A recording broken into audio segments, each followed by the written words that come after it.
Tolacha. The OHS fall production of Almost Maine is almost here. Have your calendars marked for 7 p.m. on November 17th through the 19th and catch this amazing performance. Reserved seating is limited and admission is free.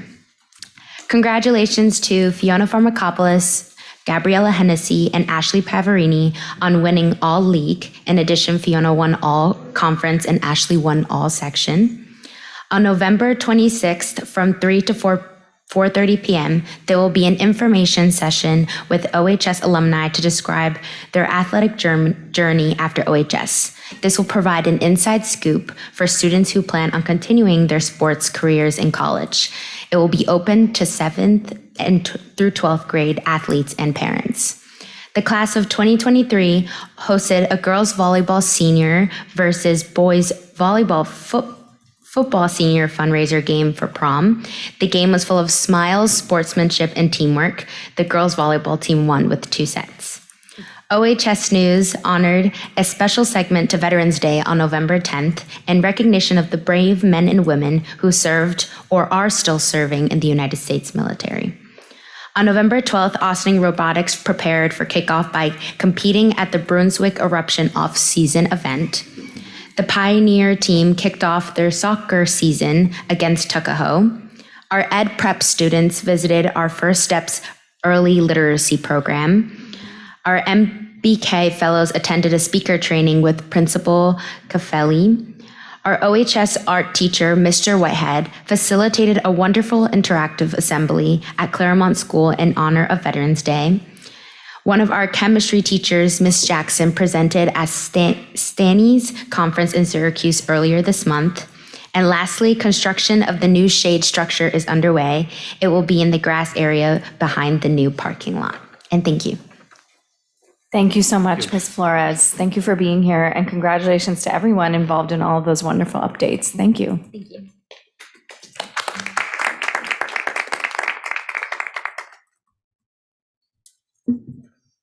Okay, I think now we can continue on to item 2.1 on our agenda, which is our equity item. And this is a presentation about attendance. Okay, so I'm going to transition and invite Dr. Ann Deely, who will review our efforts around attendance. Not only will she share data relative to where we stand and some information around our students, but also the concerted efforts that we're putting forth as a district, pre-K through 12, around attendance. So I'll turn it over to Dr. Deely.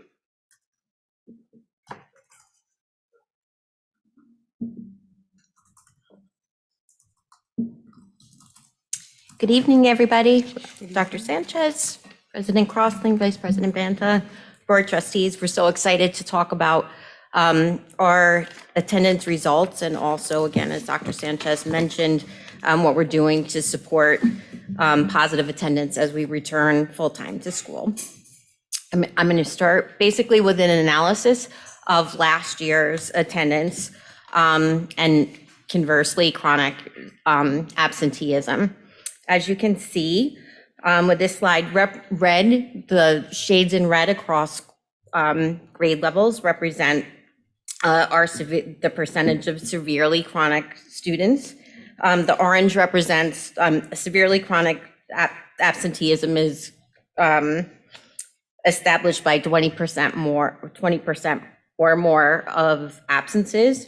Orange is moderately severe or moderately chronic and is 10 to 19%.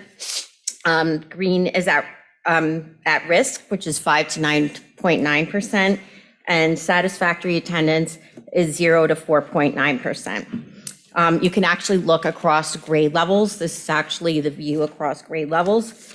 And what we can see is that the highest number of students with chronic absenteeism is in 12th grade, with about 46% falling within the moderate to severe category.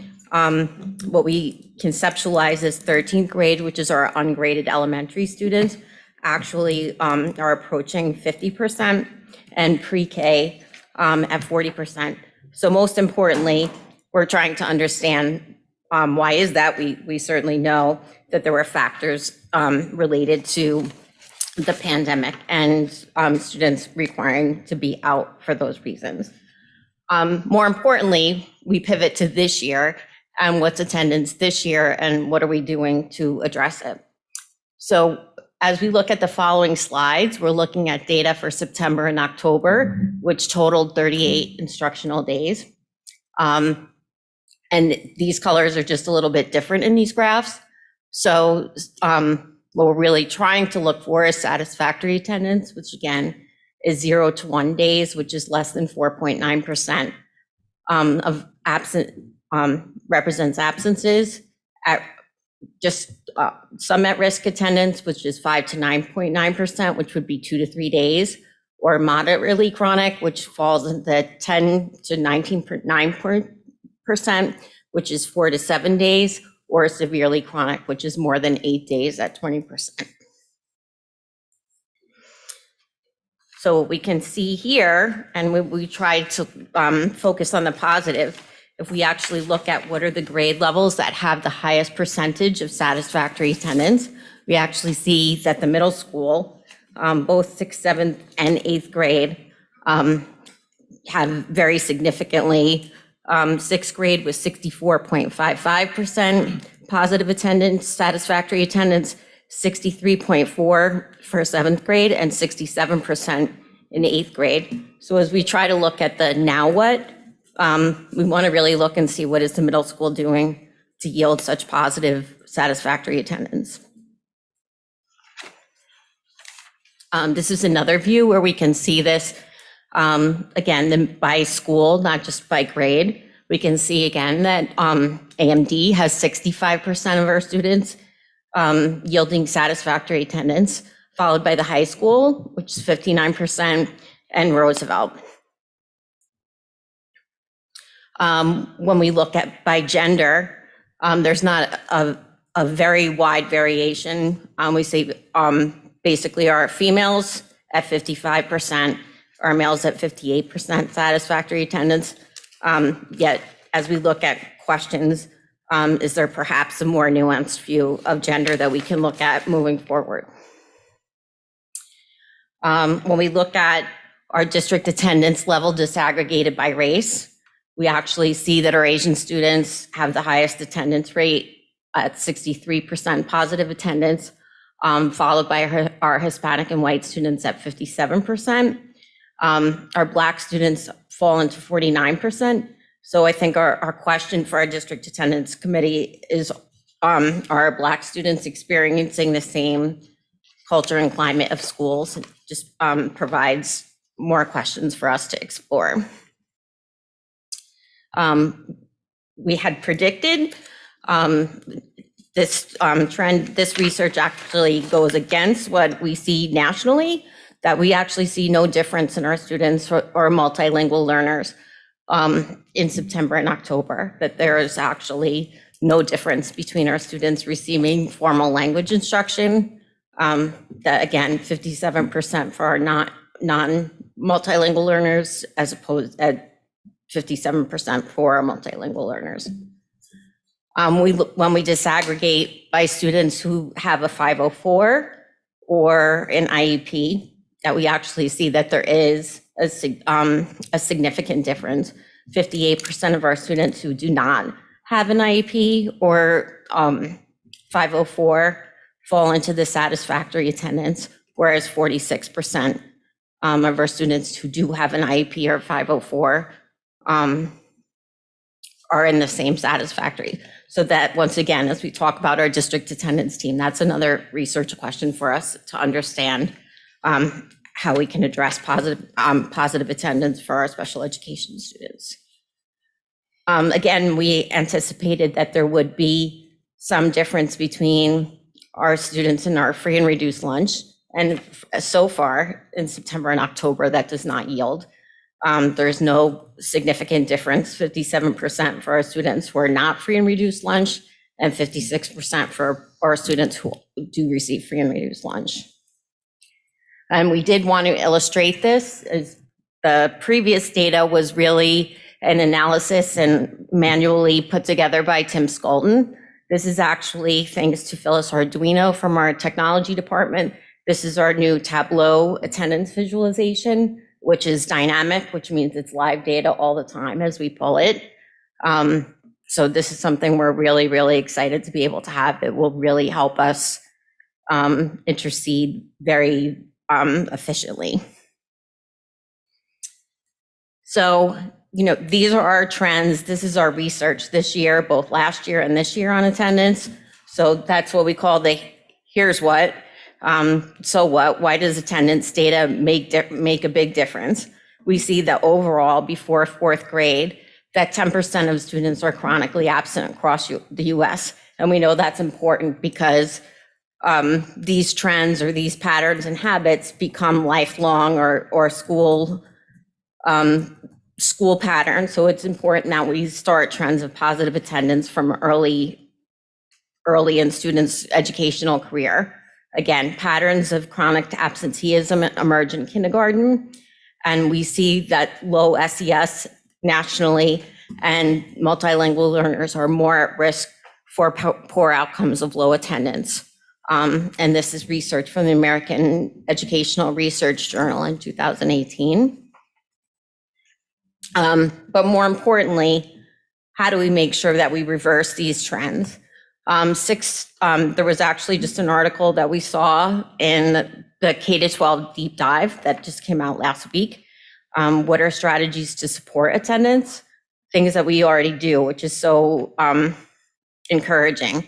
To provide transportation and routines, for example, breakfast, that students become accustomed to having breakfast and meals at school are more likely to combat barriers of poverty. That if we track data and create attendance team, so we already do monitor and collect attendance data, and it is analyzed and acted upon by both a district and building teams. Create connections with and among students. This year, we're really very fortunate to have counselors and social workers assigned to each grade level or house. And in that way, we have stronger relationships with students and stronger relationships with families.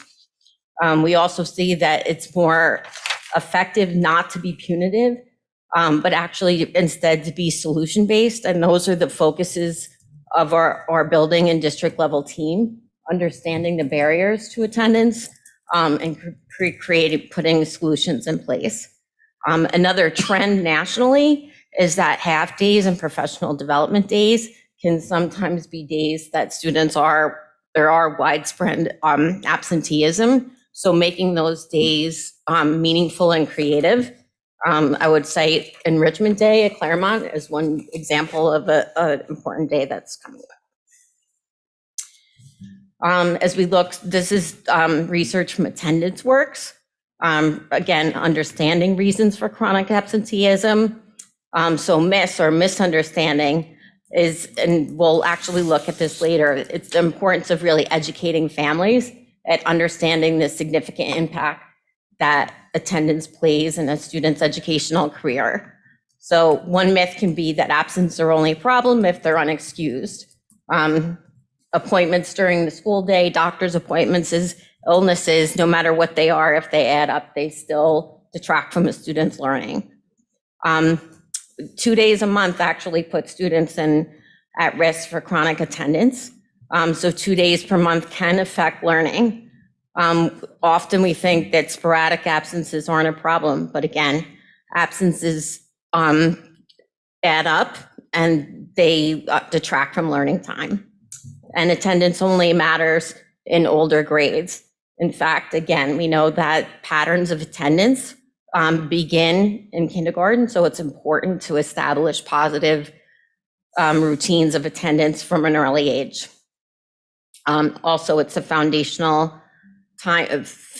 of students' education. So what are barriers to absenteeism? Again, things that we've really tried to combat in Ossining: lack of access to health or dental care. Previously, when students had to leave to go to the doctor or to the dentist, they did not return, or it would take a whole day away from their learning.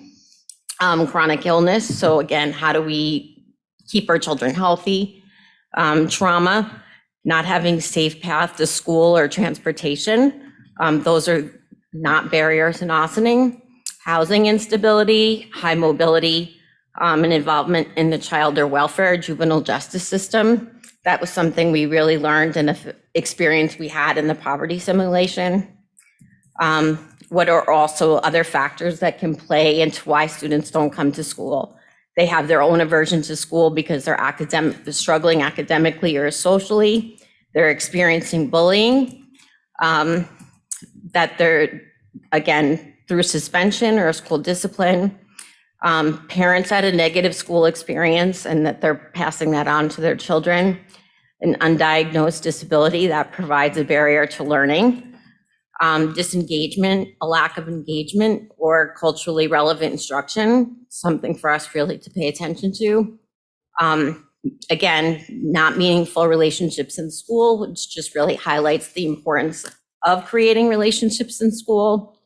Being vulnerable to peers, with peers out of school versus in school. Again, we want students to have relationships with adults and with their peers to encourage school attendance. A climate that's not engaging, and they're discouraged due to lack of credits. So we want to have a tiered intervention for making sure that students come to school. Most importantly, we want to have a strong tier 1 or a strong base that promotes attendance for all, an engaging school climate, again, positive relationships for all students. Every student should have a positive friendship and a positive adult at school.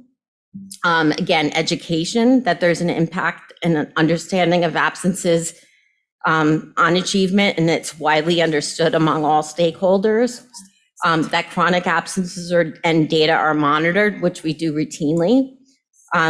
Good and improved attendance is recognized. That is one of the goals of our attendance teams, is really to monitor our students with high absentees and create a plan, but also the plan really being to identify any barriers, but to also provide positive reinforcement to students when they are making improvements in their attendance.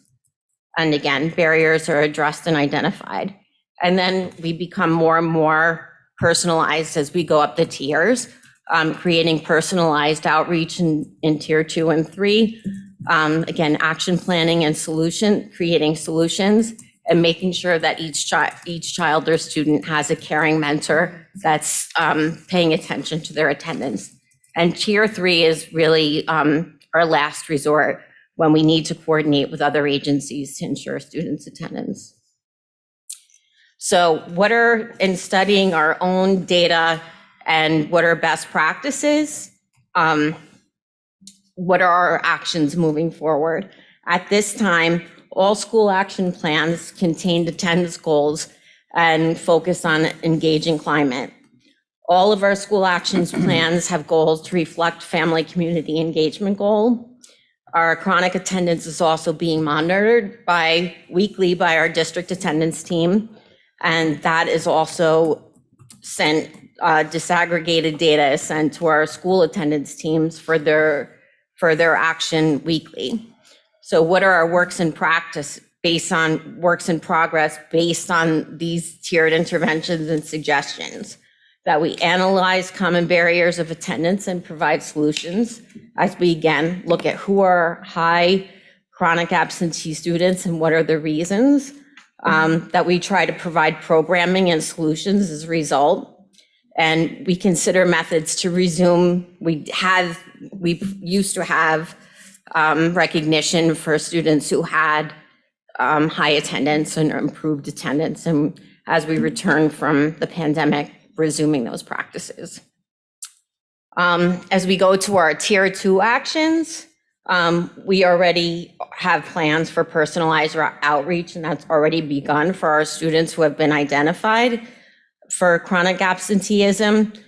Our works in progress is to systematize the action plan development and make sure that we're very strategic and that mentors have been assigned for all of our chronically absent students. This is actually, you'll see a picture of this is a root causes identification sheet. So there actually is a formalized sheet that we're going to begin completing for each student who's chronically absent. to identify, again, the root cause of the chronic absenteeism that serves and facilitates action planning. So our Tier 3 action plan is, again, research best practices of interagency and legal actions. However, we really want to invest our energy in Tier 1 and Tier 2, so that's not necessary.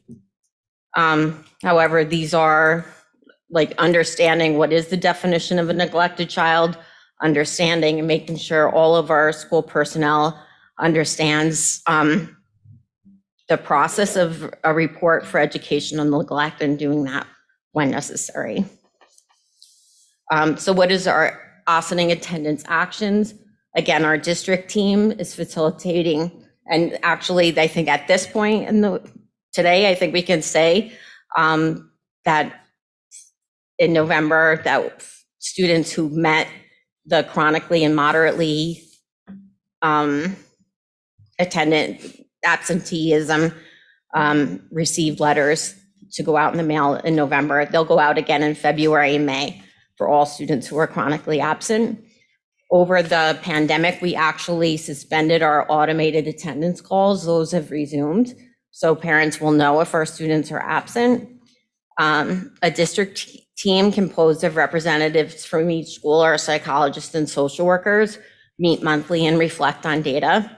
And again, we're reviewing a case manager model. Mostly it's the social worker on the grade level or the counselor. I think, again, importantly, we're working hard to understand what are our patterns in data and attendance and absenteeism and creating tiered solutions. Thank you. Thank you, Dr. Deely. All right. I'm going to open it up to my colleagues for some questions and commentary. I did have some clarification questions myself, if you don't mind. Sure. About the high school attendance, how does that work? Because there are multiple periods throughout the day. If they miss one of those periods, does that count as a full attendance for the day? So we've actually reviewed, so in this data, this is by day. However, the legal definition of a day is that they have to attend 3 periods. Okay. So if they attended 1 or 2 periods, that would still be counted as a full day's absence? So it's my understanding for this data, it was like we considered full absences, but the whole, technically for state reporting and for reporting, it's if students they're considered present if they've been there for 3 periods of the day. Okay, got it. And then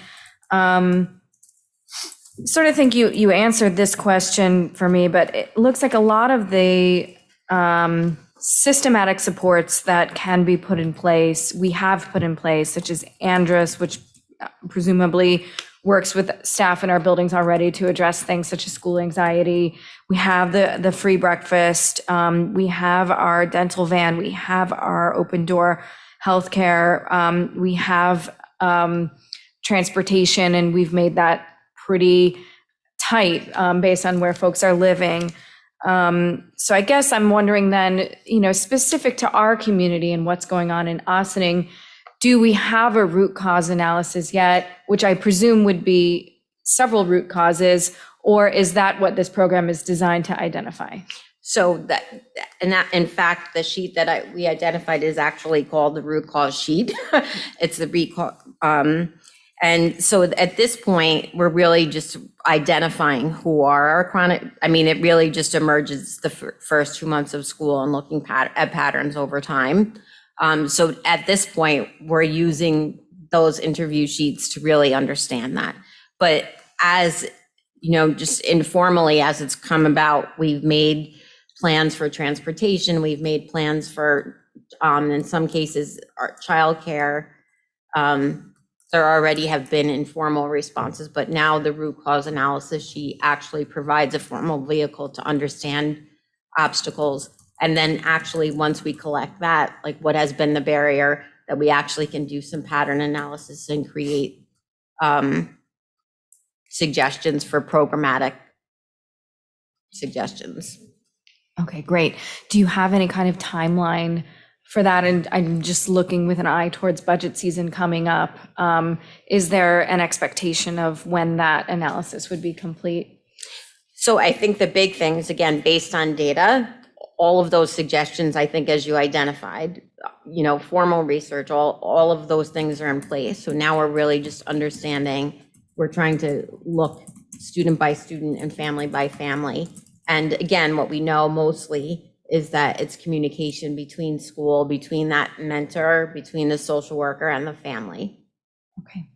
All right, great. Do any of my colleagues have any questions, comments? I see Trustee Bhattacharya.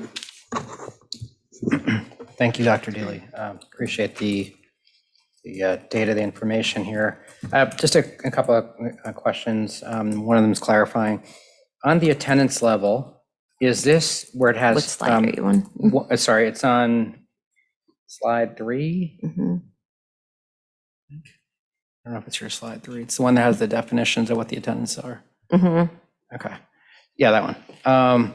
So the days where it's 0 to 1, is that per month or is that during a given year? So if you looked at its attendance for September and October, so there were 38. So really, we want to pay attention to the percentage. So satisfactory attendance will be over the course of the year. It's less than 5%, so 4.9%, but the number of days will adjust over the course of the year. So this slide is relative to the first 38 days of school, which were the number of instructional days in September and October. Okay, so if this is, we're at 150 days, that satisfactory attendance discrete interval won't be 0 to 1, it'll change based upon a relative ratio Right. to how many days. Right. Okay, that's So clear, gotcha. it would be under 9, right? If we Gotcha. think it's under 5%, usually there's 180 days of school so 5% would be 9 days. Right. Okay, that makes sense. And then from I guess if you look at these statistics here, and do we have any comparable baselines last year, or is this the first time? So we do. And again, the first slide was the whole look Oh, that at the was whole last year year's, from last year. But when we know that some of these absences represent students who are still being quarantined. Yeah. If we So look it's- at, for example, when we've actually just thought causally what could contribute to that, our pre-K students, were parents reluctant to send non-vaccinated children to school at that Yeah. time. What are factors that could have contributed to these results? And just a last question, then just one comment I'll make.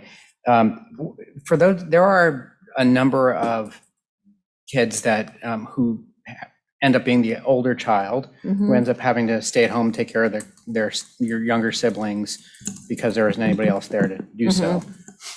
In that instance, is there anything that can be done there to accommodate where, so that the child's still learning, even if they have to stay at home?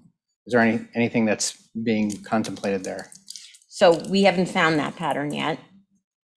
Not that we don't understand that. Yeah. That has been an obstacle at times. We have not discovered that yet. And again, particularly when we look, again, the national data typically suggests that there would be a difference between our students receiving free and reduced lunch, therefore probably relying on other daycare. We actually don't see that in this year's data. Okay, all right. I appreciate that. I certainly look forward to seeing what this looks like as this goes on throughout the year. And what's the cadence of when we're supposed to get the update on this one? Are we looking at quarterly? You'll get these basically every month. You'll get a Okay. report on where we are and where we stand. So that'll be, if we reference, but I do want to highlight the Tableau viz in this case, or visualization. That's a quick and easy analysis for us that we haven't necessarily had in the past. So comes right from our student information system. Our building leaders will have access or we're just confirming who does and doesn't because we've had some changes in administration, but now that this is up and going, it's data at their fingertips, but also one of our school psychologists is also helping in analyzing along with Dr. Deely. and providing that information to the team so that they can, excuse me, intervene or at least, follow up to support students and families. It's good data. Thank you. Trustee Rudley? Okay.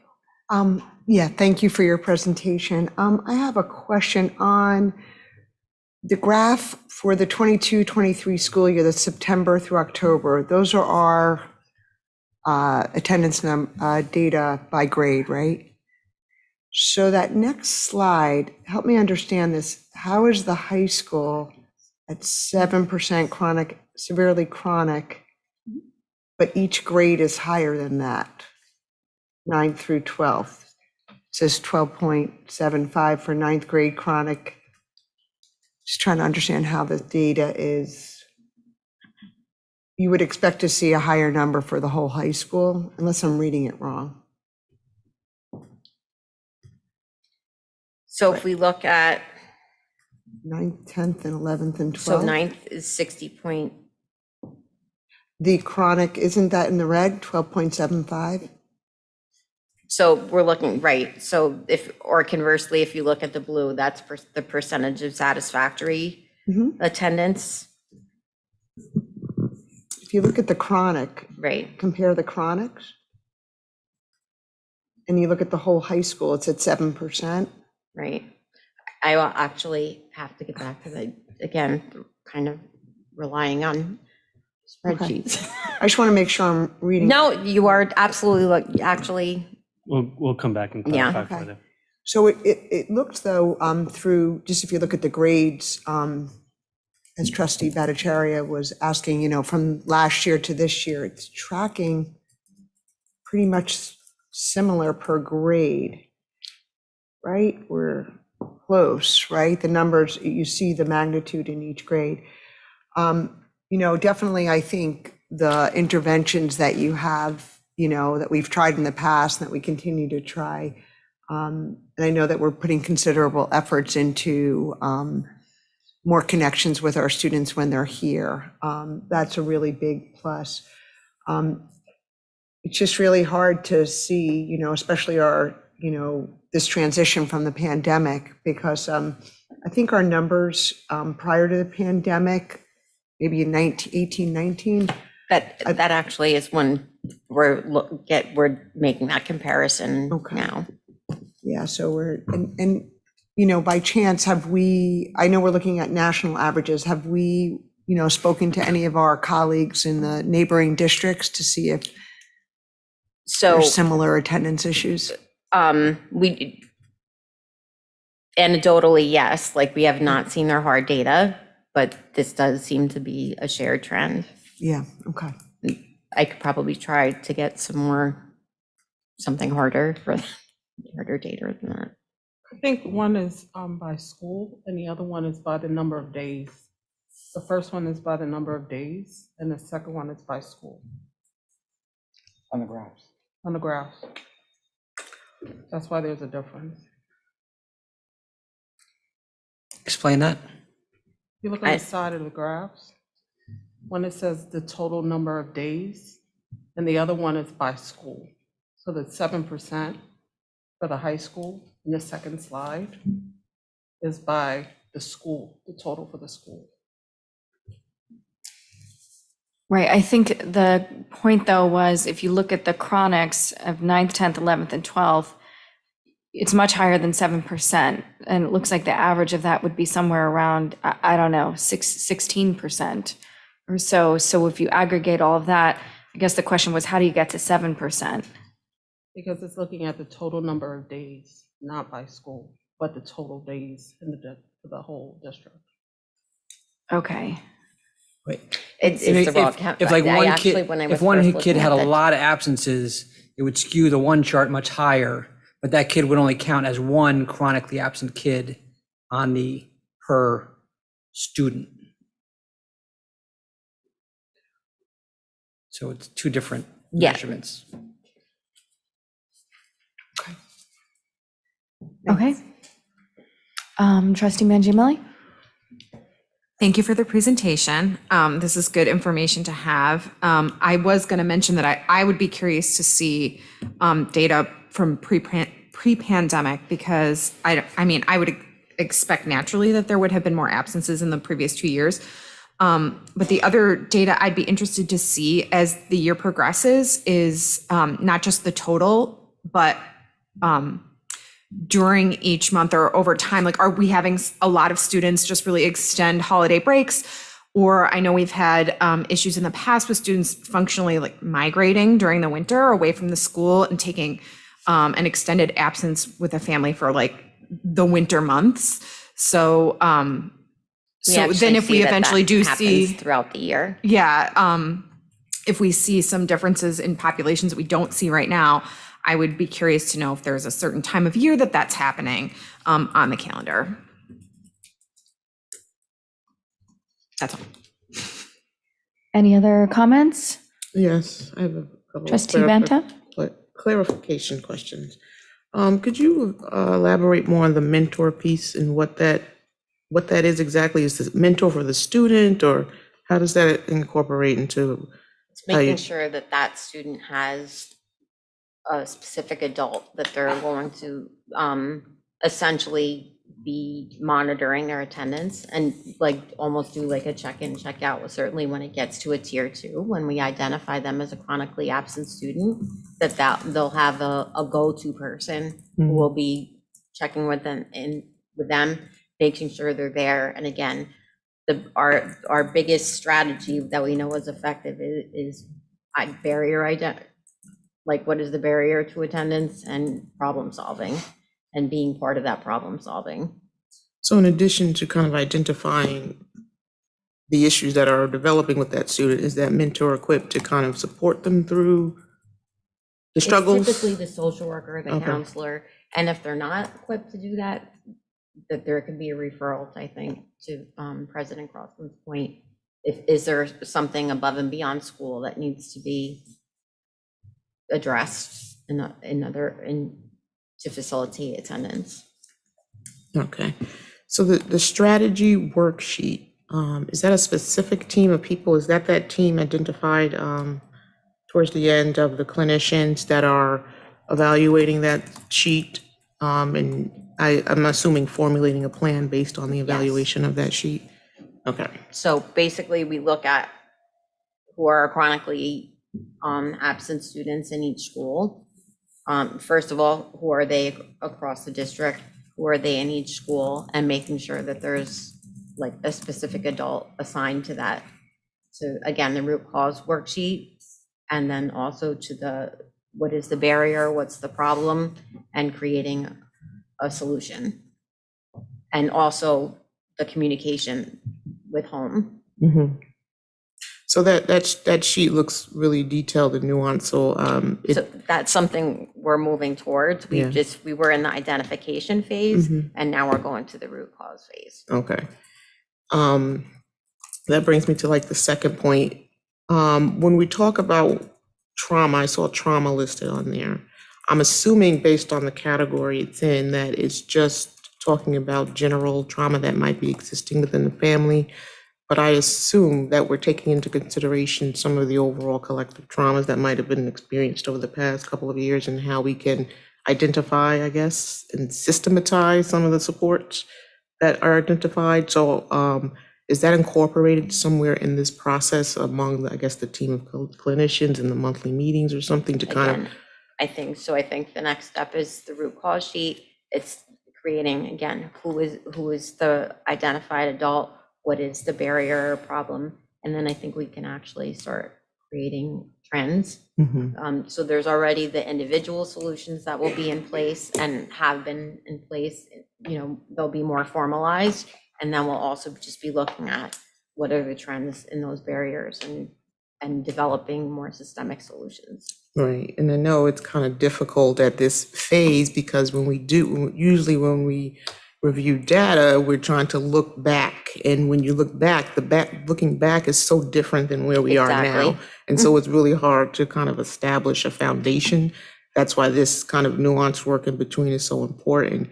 So even like the the research slide that you had up there, that was pre-pandemic, right? So there's even, when you're looking at the research behind attendance, even sometimes there's an uphill battle, I would assume. So I think that's why a lot of this kind of drilling down into what our particular students need is really crucial to the process, because a lot of the research is based on,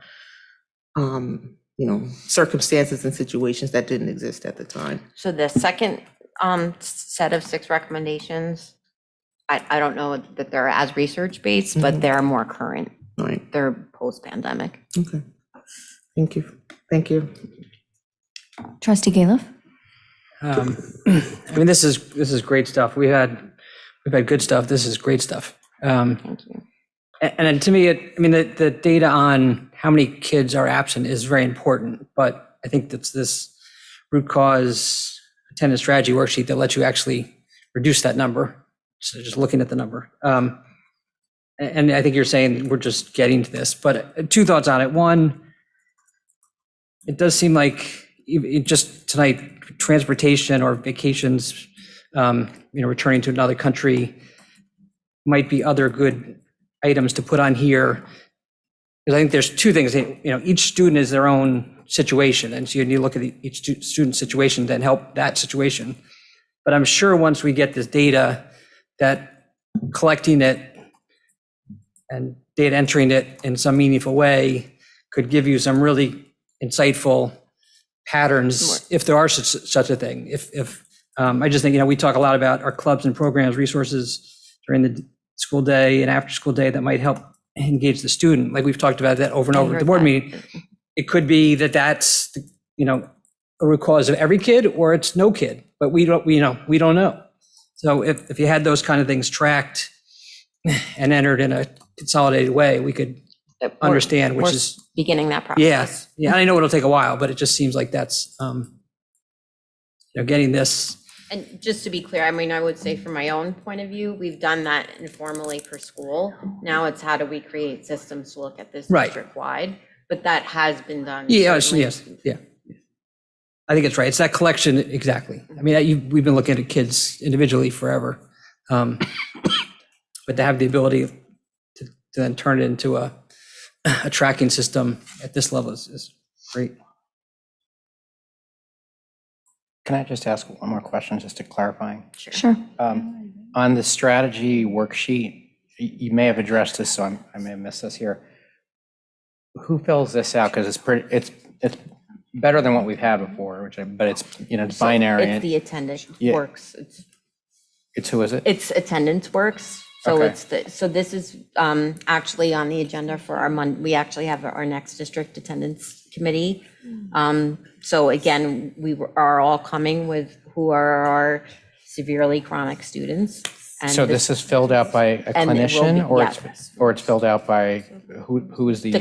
it basically, it's the assigned adult but by and large, it's the clinician. Okay, thank you. I have a follow-up. Is that I don't see a spot on here, but what about students who have chronic health issues that we know about that are not going away or have had a really bad sick So year? I think actually that showed up in first grade data, that there was there was a large number of students who were moderately chronic. And it was because there were just students who were had a bug that spread throughout first grade. That when we looked into it, that's what we discovered. But what we look at the research, the cause of the attendance doesn't make any, it essentially has the same impact on less instructional time. So even if it's a student who has chronic health issues, we need to figure out solutions for them to access learning. Okay. I think we're all looking forward to hearing more as the project develops and the year goes on. So thank you very much. Thank you. So I also want to thank Dr. Deely for the presentation, and as I noted before for the board, you'll get monthly updates regarding this, and you'll see this as the buildings begin to present their action plans. The attendance is something that you'll see embedded in a lot of, so you'll start seeing specifically what some of the buildings are doing while the district is looking at it from like a an overall systems perspective. So more to come on both. So thank you, Dr. Thank Deal. you. Okay, now continuing on, I think we are at item 2.2 on the agenda, our enrollment / demographers report. All right, so I'll introduce our presenter. Annually, this is actually a really important presentation. Annually, we work with Eastern Suffolk BOCES. Barbara Graziano is our demographer, and we ask her on an annual basis to really kind of give us a sense of what's happening as it relates to our overall enrollment trends and what we can anticipate not only for the following year, but their years thereafter. Although it's, I put a caution to that it's always hard to predict sort of movements many, many years out. But nonetheless, it's a barometer for us in the moment. She's with us here virtually, which is probably our second time doing this virtually for us. But there's a lot of great information. Then thereafter, what I'll do after the board has asked their questions, I will present the projected enrollment and class size for the upcoming year. So we can begin that process, which is important as it relates to our budget as we think about staffing and other aspects, specifically related to the elementaries, not secondary schools. So with that, want to welcome Barbara for being here virtually and for all the efforts and the effort that she put into putting this report together. I'd be remiss if I didn't thank Meg Hanna and the technology department, as well as his team, who was able to secure the data that was provided to Ms. Graziano and that you'll see noted here in her report. So with that, I'll turn it over to Ms. Graziano. Good evening. Thank you, Dr. Sanchez, for your welcome. It's nice to be here for another year, even though this year it's remotely. I appreciate your accommodating me on that because obviously it's very helpful not to, I'm based on Long Island, so to not have to make that trip back after the meeting is very helpful. So I appreciate your accommodating me here remotely. I'll start with the updated demographics in the district. This slide shows the resident population within the district. And as you can see, between 2000 and 2010, the resident population increased by 3.6% or almost 1,200 people. And during the next 10 years, 2010 to 2020, there was an additional larger gain of 8% or about 2,700 people. This slide shows you during the same period, the changes to the age structure of the population. So the population has grown, although some segments, age segments have declined. If you look at the top line, that's under 5, the preschool age segment, that has declined from 6.1% in 2000 down to 4.9% in 2020. There's also a loss of the school age segment from 16.6% to 14%. However, in addition, the young adult 20 to 39 segment is also decreasing. However, the older segments, 40 to 64 and the 65 and older populations have been growing. This is reflected in an increase in the median age in the district, which has grown from 39.5 years in 2010 to 44.7 years in 2020. And you can see that's definitely older than the median age in the county, in Westchester County, which is 41.1 years. This slide shows you the changes to the ethnic structure of the resident population over the same time frame. In 2000, approximately 57% of the population was white, while 42% were of various minority ethnic groups. However, by 2020, the white population, it flipped. The white population had dropped to not quite 42%, and while the various minority ethnic groups then comprise 58% of the population. The largest of those groups is the Hispanic group, which has grown from approximately 22% in 2000 to 39% in 2020. Next, this shows you the birth trend in Westchester County. And as you can see, there's been a significant downtrend in births with a decrease over this 20-year period of 28%. This shows you births within the Ossining School District. If you look at the far left, 2004, that was when the highest number of births of this period was recorded, with 529 births that year.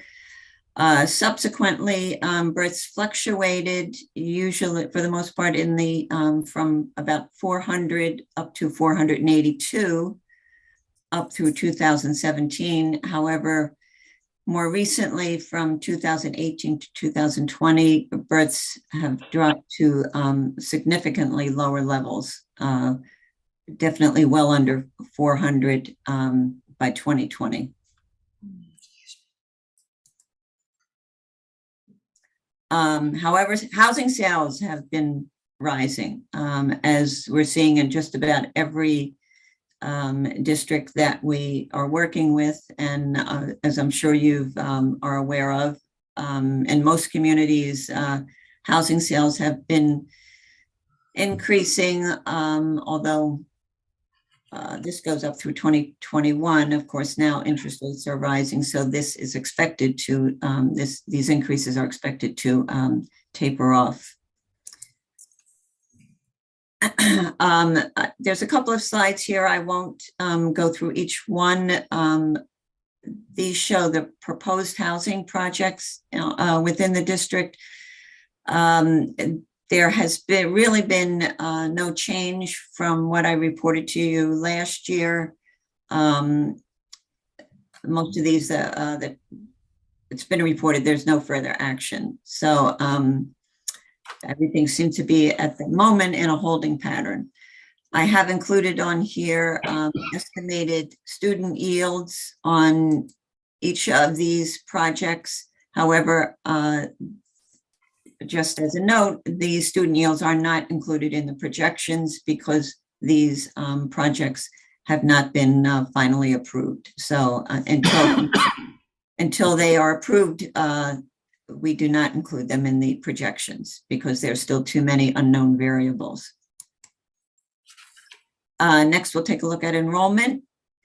As you can see, enrollment in the historical period 2012 to 2022. For the first half of the period, there were significant enrollment gains, with a gain of 393 students, or almost 9%, from 2012 up through 2018.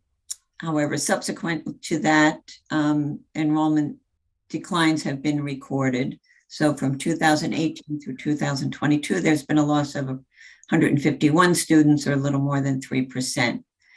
And projections indicate that going forward during the next 5 years, there will be an additional loss of 314 students, or about 6.7%. This slide shows you the gains, or mostly losses, through this period by grade configuration. The first column there, 2012 through 2017, again, you can see in that first half of the historical period, the district recorded gains in enrollment. However, subsequent to that, there were losses in the elementary configuration as well as in the middle grades, but a small gain was recorded in the high school grades. Going forward through the next 5-year period, we are projecting a loss of 240 students in the elementary grades and 115 students in the high school grades, while the middle grades are projected to remain relatively stable.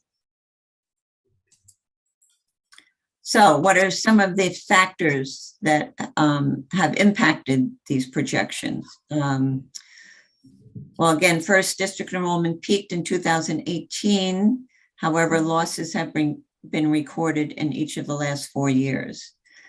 One big factor is district births have been declining. In 2018, 19, and 20, births were at the lowest level of the historical period. The kindergarten enrolled more than 350 students in 8 of the last 10 years. However, there are currently 319 students enrolled.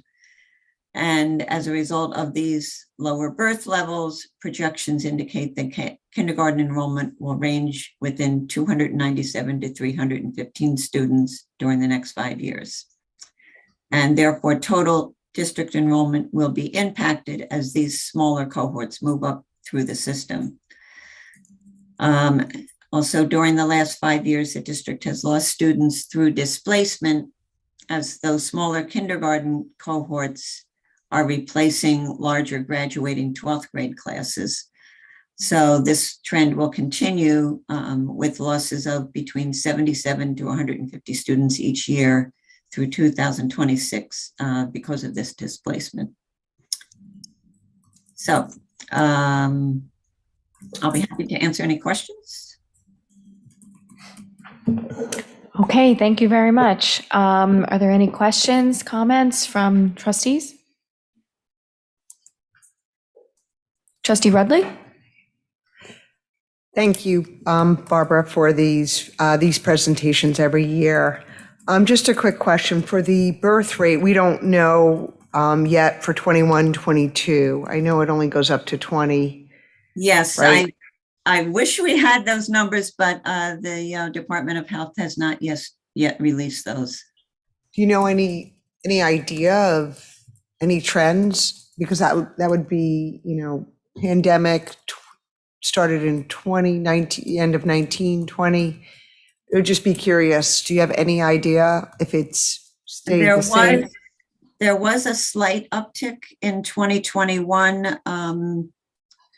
However, most experts are saying be very cautious. That doesn't necessarily mean that the trend has changed.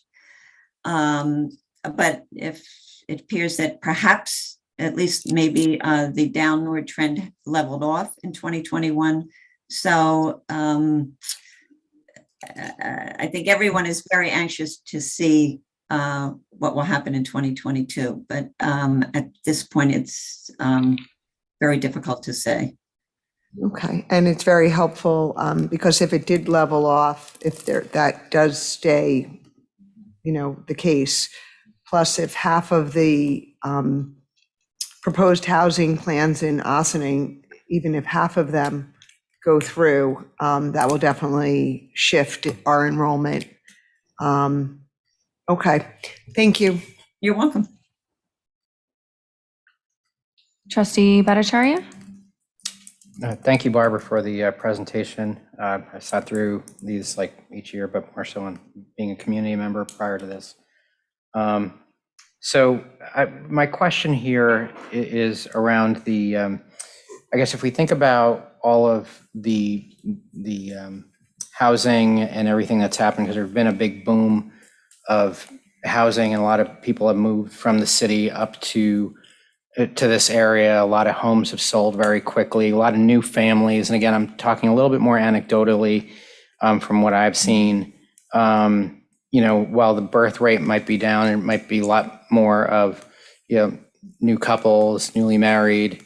Are you seeing any of that in your data? And then, anything in there from, the migration from urban to suburban that's in that age range that's potentially influencing what could be, a change from this projected birth rate? I mean, it's just, something's really not clicking with me a little bit on this one, just because it just seems a little counterintuitive just for me because of all of the demographic changes and the shift from urban to suburban. happening. And it's not like that they shifted back from suburban to urban, but I think particularly this area, it seems as though there's been more home sales and people moving up this way, No, I and mean, younger families. there definitely have been more home sales, as this slide indicates.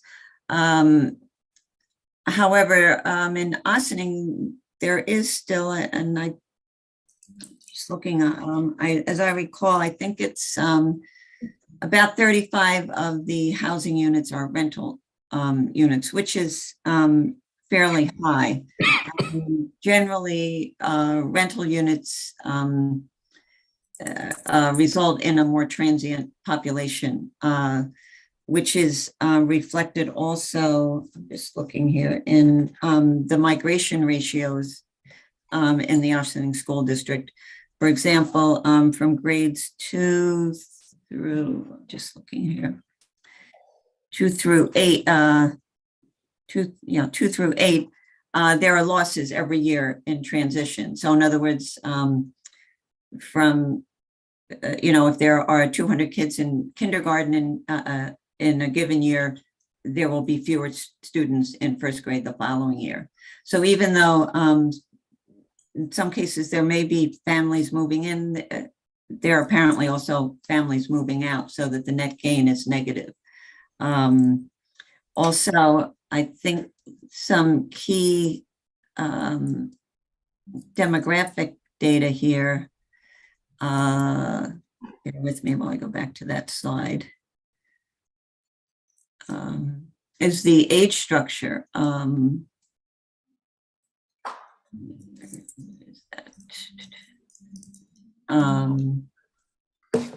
sorry, I had it.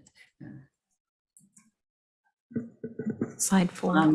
There's been a significant decline in the younger population within the district, while there have been significant gains in the older segments. So if you look at that middle one, 20 to 39, that's the childbearing aged population. That's decreased from approximately 32% to about 25%. So there, it just doesn't, at this point in time now, this could also, I think there are some reports indicating that just general attitudes toward childbearing are changing, that young couples are having babies, their first babies later, they're getting married later, and therefore, and usually not having as many children as maybe young couples did in prior years. So at least right now, there does not seem to be any data that would indicate changes in these trends at this point in time. Thank you. You're welcome. Trustee Benjamini? Roger touched on this a little bit. I just want to make sure that I'm extrapolating from this correctly. So we have an increase in housing sales that correspond to an increase in population and an increase in median age, and a decrease in the number of children. So the conclusion I'm drawing from that is that our older population is growing, like our community is growing, and it is the older, older, I'll put in quotes, post-child rearing ages. Is that accurate? Yes, I mean, it would be interesting, and there's no way to access the data on what age the home buyers are. Like I said, there's no way to access that data. But you would think that the age structure would be different based on that. Now, maybe in the next few years that will change, as if it is younger couples buying those homes. At this point, there is no way to anticipate exactly what that change would look like, though. Thank you so much. You're welcome. Anyone else? Trustee Gallup? Just a question. Our next facilities update is the next meeting, or? I have to go back and look at the agenda. Okay. I mean, I'll give some quick thoughts. They're probably more for that conversation, but it just, I guess I'll premise it with two things. Having looked at this report for a bunch of years now, when we went through that first enrollment wave, what I didn't know, and it took me a lot of convincing, I actually talked to people who went through this, that Ossining had 5,000 plus students in our district in the late 60s, early 70s. I didn't believe it. There was they did a split schedule at the high school because they had so many kids, and it went from 5,000 back to 4,000. And then, we've just experienced from 4,000 back up to 5,000. What this data seems to be saying is that, that trend is going. I don't know if we're going to go back to 4,000, but we're certainly going the other direction. That's one. Number two is I'm always going to have a relocatable spin, because when I was at AMD, there were 4 relocatables right outside that window where I had classes, and there were 4 at OHS on the lawn when I was at OHS. It seems to me in our facilities conversation, like everything I hear is we have a huge space need now. We're crunched now. But when you look at these numbers, I don't think we're as crunched in 4 or 5 years. And I think we need to think about how do we address the space crunch now? And that's why I'm going to throw out relocatables, because anything we build is going to take 3 or 4 years, I think, to build. And I'm not going to dismiss we need bigger cafeteria. Like, there's certain common areas that, are easy to argue, but when we talk about classroom space and maybe meeting space, I keep hearing we need it now. And it seems like maybe we should have the conversation of, can we get relocatables on our grounds, by the fall? Because we need it now. And these numbers to me are not saying we need it as definitively in 5 years. I'm not dismissing we don't need things. And there's the whole 21st century learning, just different spaces, which is a whole different conversation. But in terms of just pure, students per square foot or wherever, our number is going to go the opposite way. We've added the church. I know the development information here is not complete, but it's 92 kids. If all of it was built, I know it's not complete, but that's not, and there's other, and there's GE out there's other things that could certainly fill gaps quickly. But I think we just need to have this conversation along with the facilities to say, what are we, we know we have now, and we know it's going to take time to do something else. And by the time we do something else, we may not have the same need. So let's look at those together. So I think that's a conversation probably for another day, but that's when I look at these numbers, that's what it seems to indicate. And so. I have a question. Hi, Barbara. I just have a question about the difference between slide 4, where it's the Ossining, age structure, which, as you said, can only go so far because of the health department, the access to the data from the health department. Can you, help me understand that between that and slide 13, how we're able to do an actual projection through 2022? Is that, I'm just trying to understand, is that utilized, the data you're pulling to utilize that actual projection through 2022? I mean, the actual numbers through 2022 on slide 13, is that something different feeding those numbers? Well, you're talking about the age versus I'm sorry, I'm not totally understanding your question. I guess I'm just trying to understand what is feeding the data for slide 13. I guess the short question would be. Well, a couple of things. The birth rates, and which leads to lower birth rates, of course, results in smaller kindergarten classes. So that's part of it. Also, we analyzed the migration, the grade to grade migration trends. As I mentioned before, the average on average, the districts loses students in transition to most of the lower grades. So from those, we look at those averages generally over the last 3 to 5 years, and then we apply those averages to each grade level in order to project the grade level for the following year, if you follow me there. So as I mentioned, for example, say in second grade, you have 200 kids this year.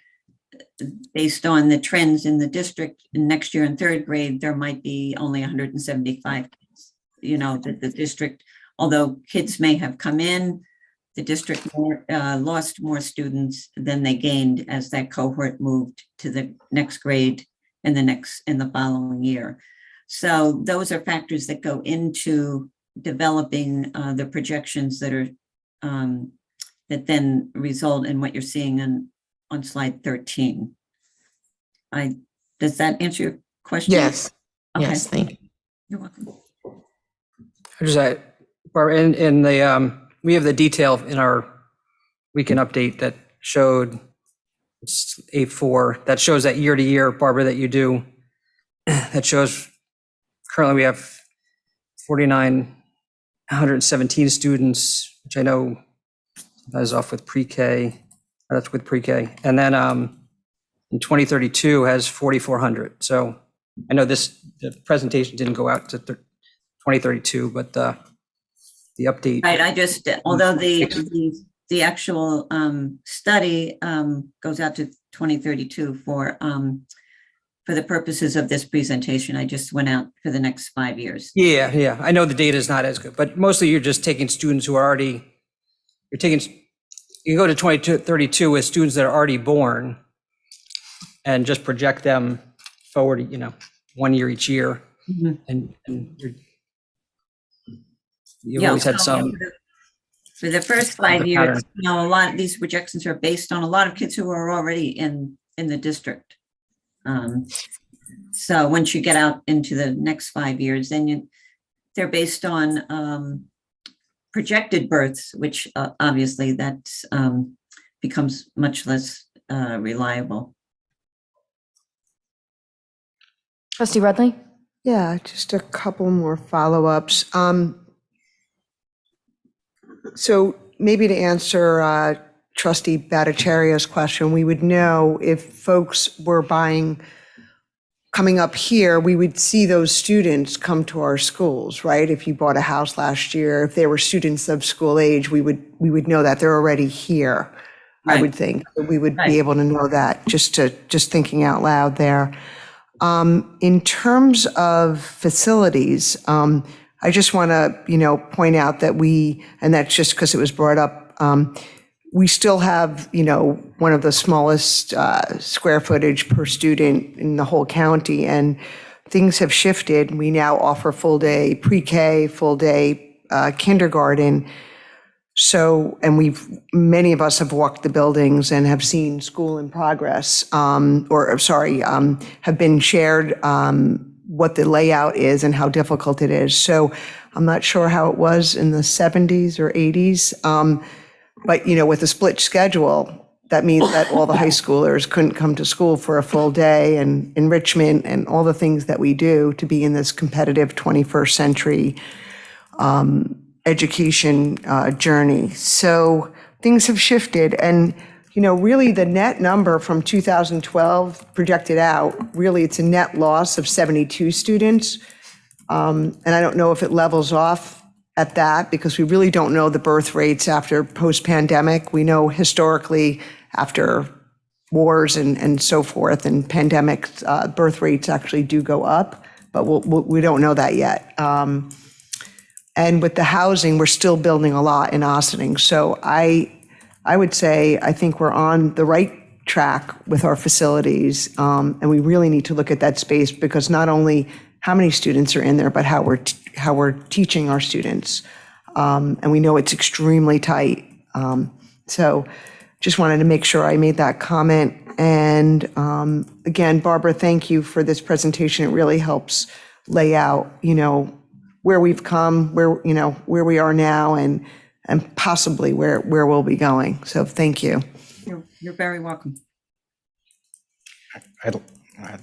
Trustee Bhattacharya? Yeah, I'd just like to build off of the comment that you made. I think there's a lot of validity to the changing times in terms of the programming needs that we have that's different from what it may have been at one point in time, especially given the diverse student population. So from a facilities perspective, I definitely think there's needs to be met for our kids. So yeah, I'm kind of echoing what you're saying there. Any other comments from my fellow trustees? Well, Barbara, I do really appreciate this presentation every year. And in fact, last year I went so far as to say out loud on camera that I love demography, which resulted in a community member actually sending a plaque to my house that had that expression on it the next day. So I'm going to not say something similar this year at the risk of receiving more plaques. I regret that I didn't bring it so you could see it this evening, but I do always enjoy this presentation. Thank you for taking the time to analyze our district and to be with us in the evening so late. And thank you for your hard work. You're welcome.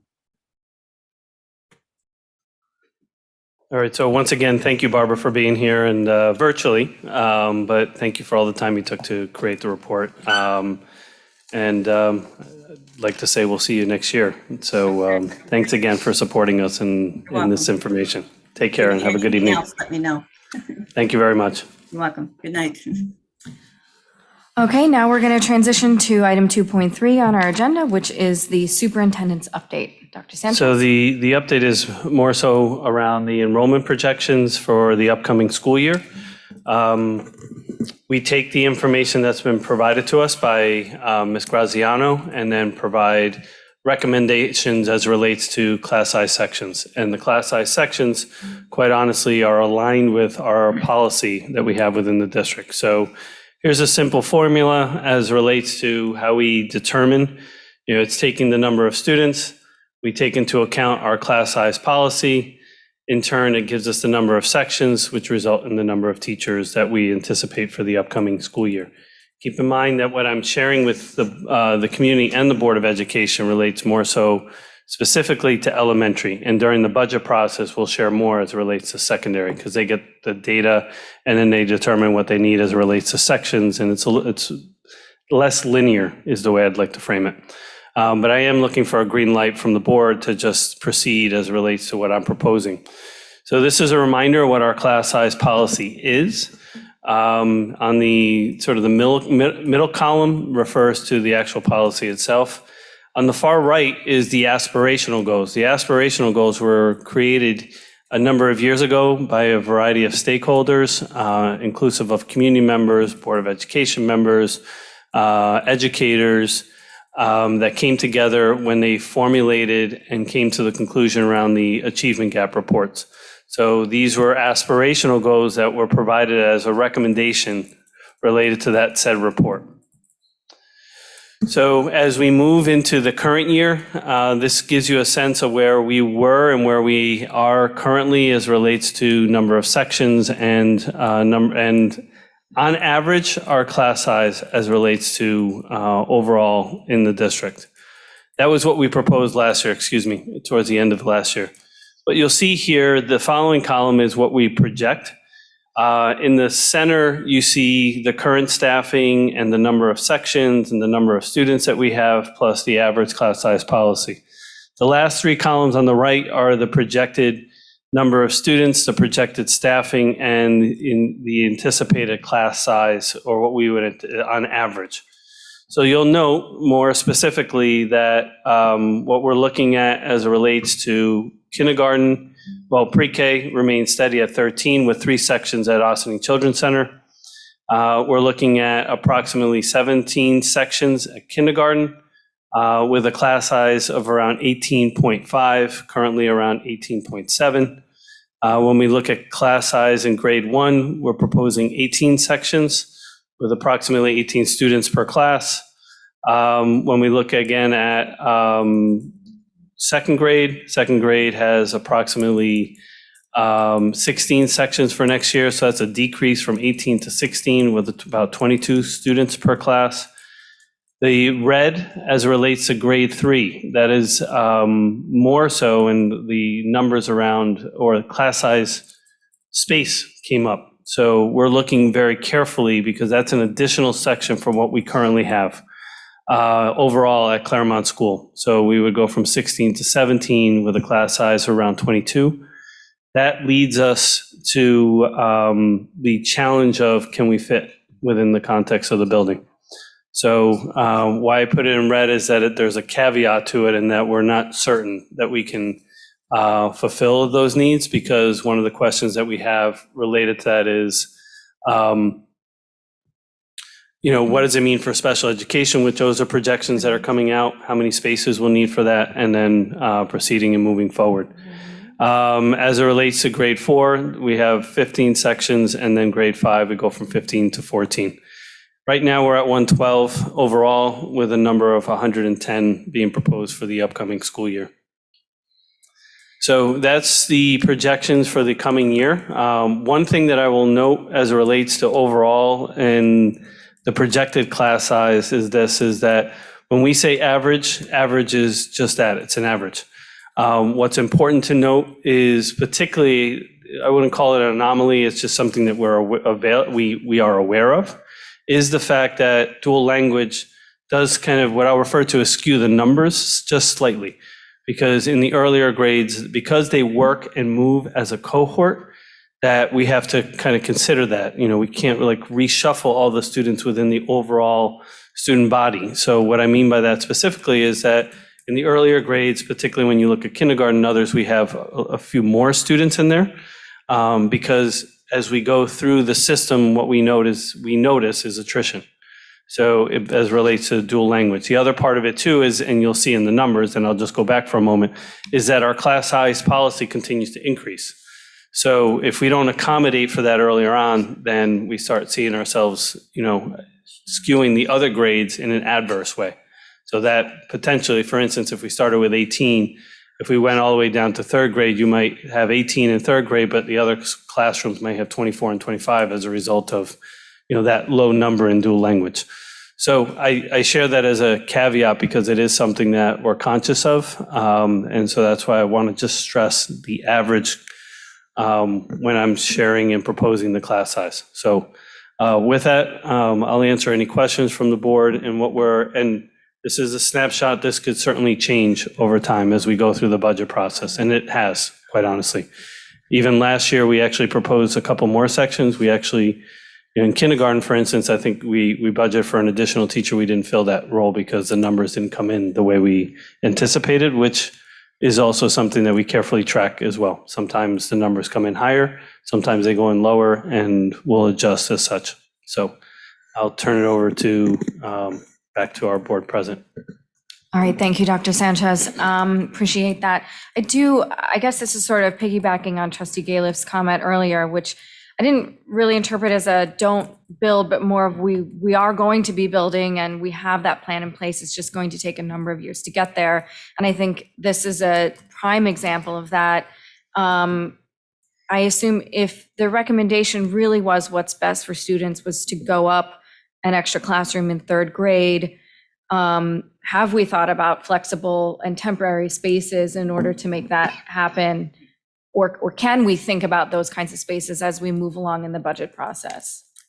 We can, obviously, we can, engage in that conversation. We've had sort of what I refer to as soft conversations related to portables. Before we move into that space, no pun intended, but I think what's really important for us to kind of just pause on is see what, and I'm looking to my colleague, Ms. Mauricio, is seeing what our special education sections are and what other areas that need space might be for the upcoming school year. Then in turn, we can say, okay, well, there really is no other option. Then there we can make that determination of whether we really do want to pursue in this case, a portable at third grade or any other grade. Last year, actually, I was talking probably more so with Dr. Nover related to, what it might mean for grade 5. She and I made the decision to reduce one section because we didn't have the space at that time for what was being proposed. It seems to have worked for now, and I say work in sort of quotes, air quotes, because clearly we had intentions to reduce it a little bit further as it relates to the class size of 5th grade. Thank you. And that actually raises another question. If you have, for example, a special ed classroom that's a 12-1-1 or whatever it is, does that factor into the overall average class size, meaning it actually reduces the overall class size, but students who are not in a special ed classroom would by definition have a larger amount of students or a higher amount of students in their classroom? I didn't ask that very eloquently, so I'm sorry if that doesn't make sense, but. Do you want to answer, and I'll jump in as well? I think if I understood it correctly, it would not reduce the number of students. The only time it would reduce the number of students that would be in this projection is if newly classified students came out of that projection through the CSE process, and the recommendation was from general education to a special class, either being a 12-1-3 or an 8-1-3 at the elementary level. All right, so I'm going to ask it a different way because I'm not sure we're. It says that they're not including the self-contained classes. Yeah, so Oh, okay. so I got you. That's where I was going to jump. Thank you. Got it. That's what I wanted to know. So the special education department has met this past Monday to make classroom projections. Now, the one thing that we always have to keep in mind is that they're ongoing and they're fluid, because we can never predict any new referrals, and we cannot predict reevaluations.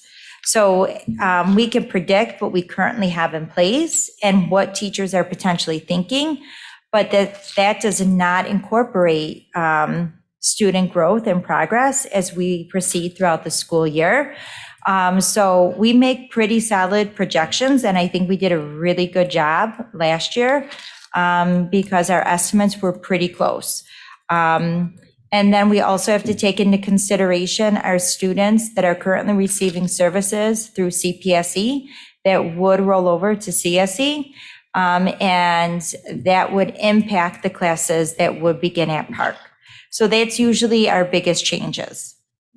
But I was going to say exactly what Trustee Manginelli said, which is those are not included in the numbers. So as we look at it, that's why I rely on Ms. Mauricio and the special education team to give us how many actual classrooms they're going to need as it relates to serving our students with special needs in those self-contained classrooms. Great, thanks. Do we have any comments from other trustees? Okay. Oh, I have one. Oh, I just have yes. one question.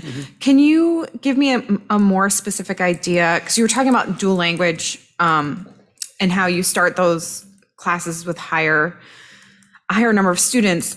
What the pull is in how that affects the class average by the time the kids get in 5th grade, right?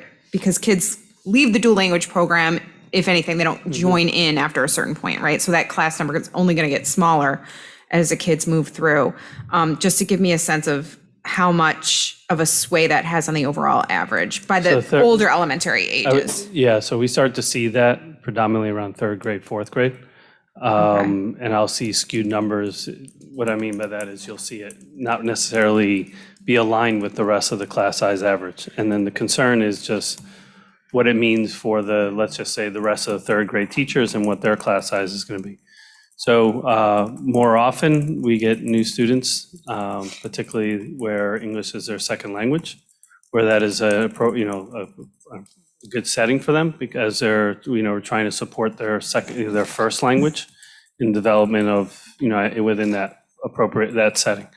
And sometimes we've actually reached out to some families who have been waiting and have a desire to enter. I think this past year, but I'll clarify that for the board, we did open it up and ask some families that are what I refer to as more English dominant, where English is their predominant language, if they wanted their child to enter that, and really sitting down with the family to understand, what that might entail. But it's something that actually, quite honestly, it's something that we're trying to look at very carefully as an entire system, because just to see how we can mitigate that a little, even more so, because we can predict it every year. Thank you. Okay. All right, thank you. So I'm going to assume green light to go, thumbs up. Green light for me. Okay, thank you very much.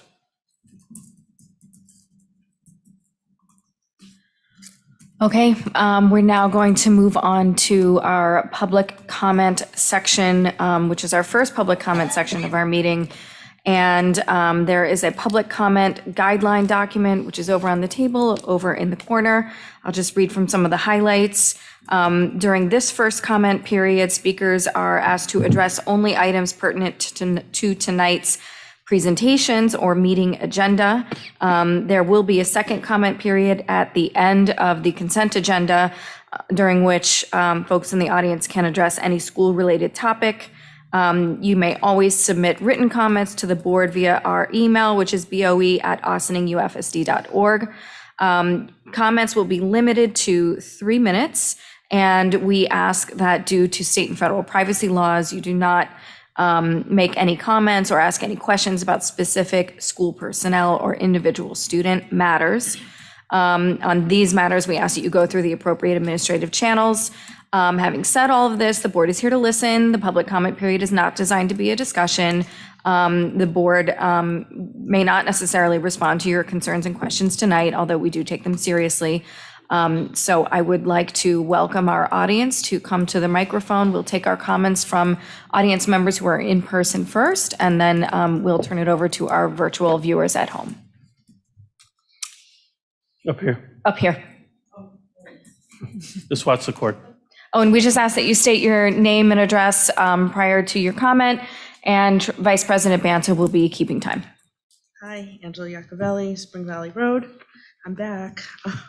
I wasn't going to speak, but the presentations were quite interesting. And one of the things that I don't know if anyone noticed, but I did on this last one, is on slide 4, you have the projected enrollment for September of 2022.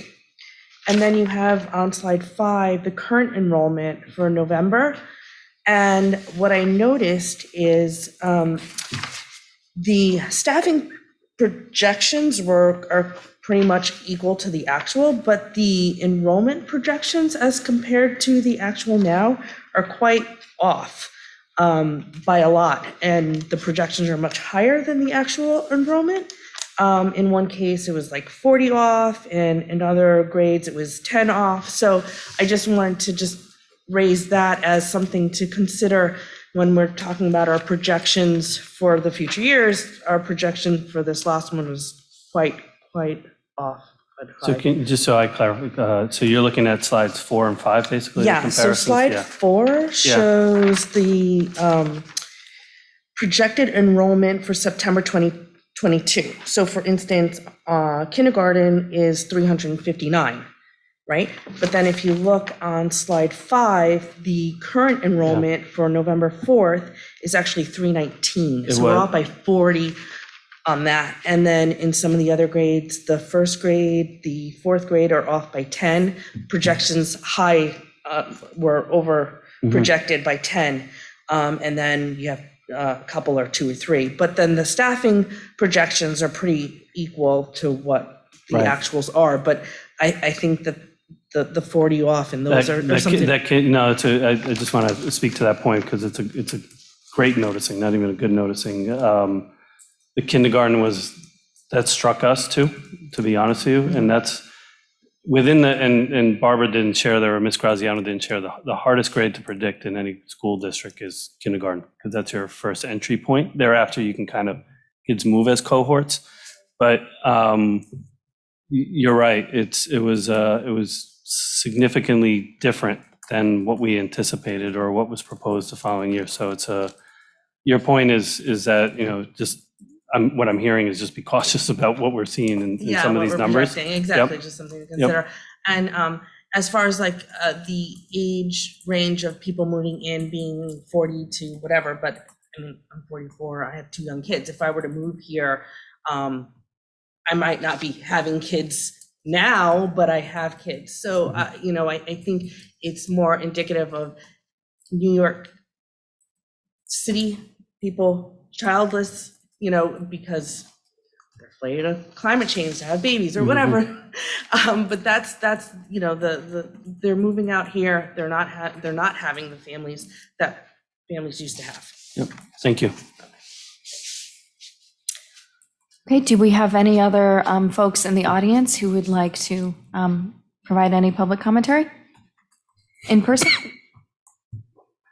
All right, there's no show of hands. Illy, do we have anyone virtually? Yes, Robert Milstein. Okay, you go ahead and bring him in.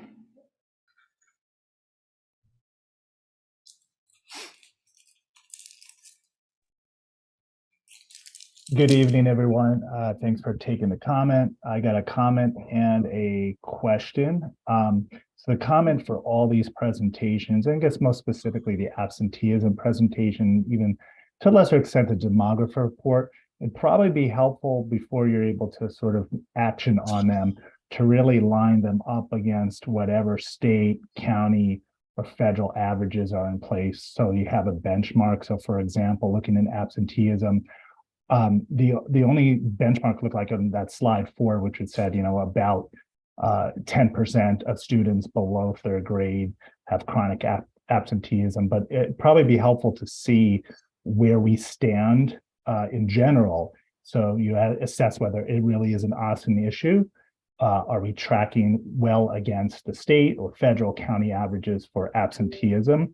And then looking at the demographer report, similar question, although Ms. Graziano did have in that slide showing that there's a general trend downwards in Westchester County for birth rates. But again, when you have these presentations, probably helpful, certainly for the community, possibly the board administration to at least have, and you might have it, just might not be in these slides, just to see where we're lining up again against the county, against the state, against federal levels. So we potentially can dig in a little bit further if there's things that are not lining up benchmark that are going on in Ossining.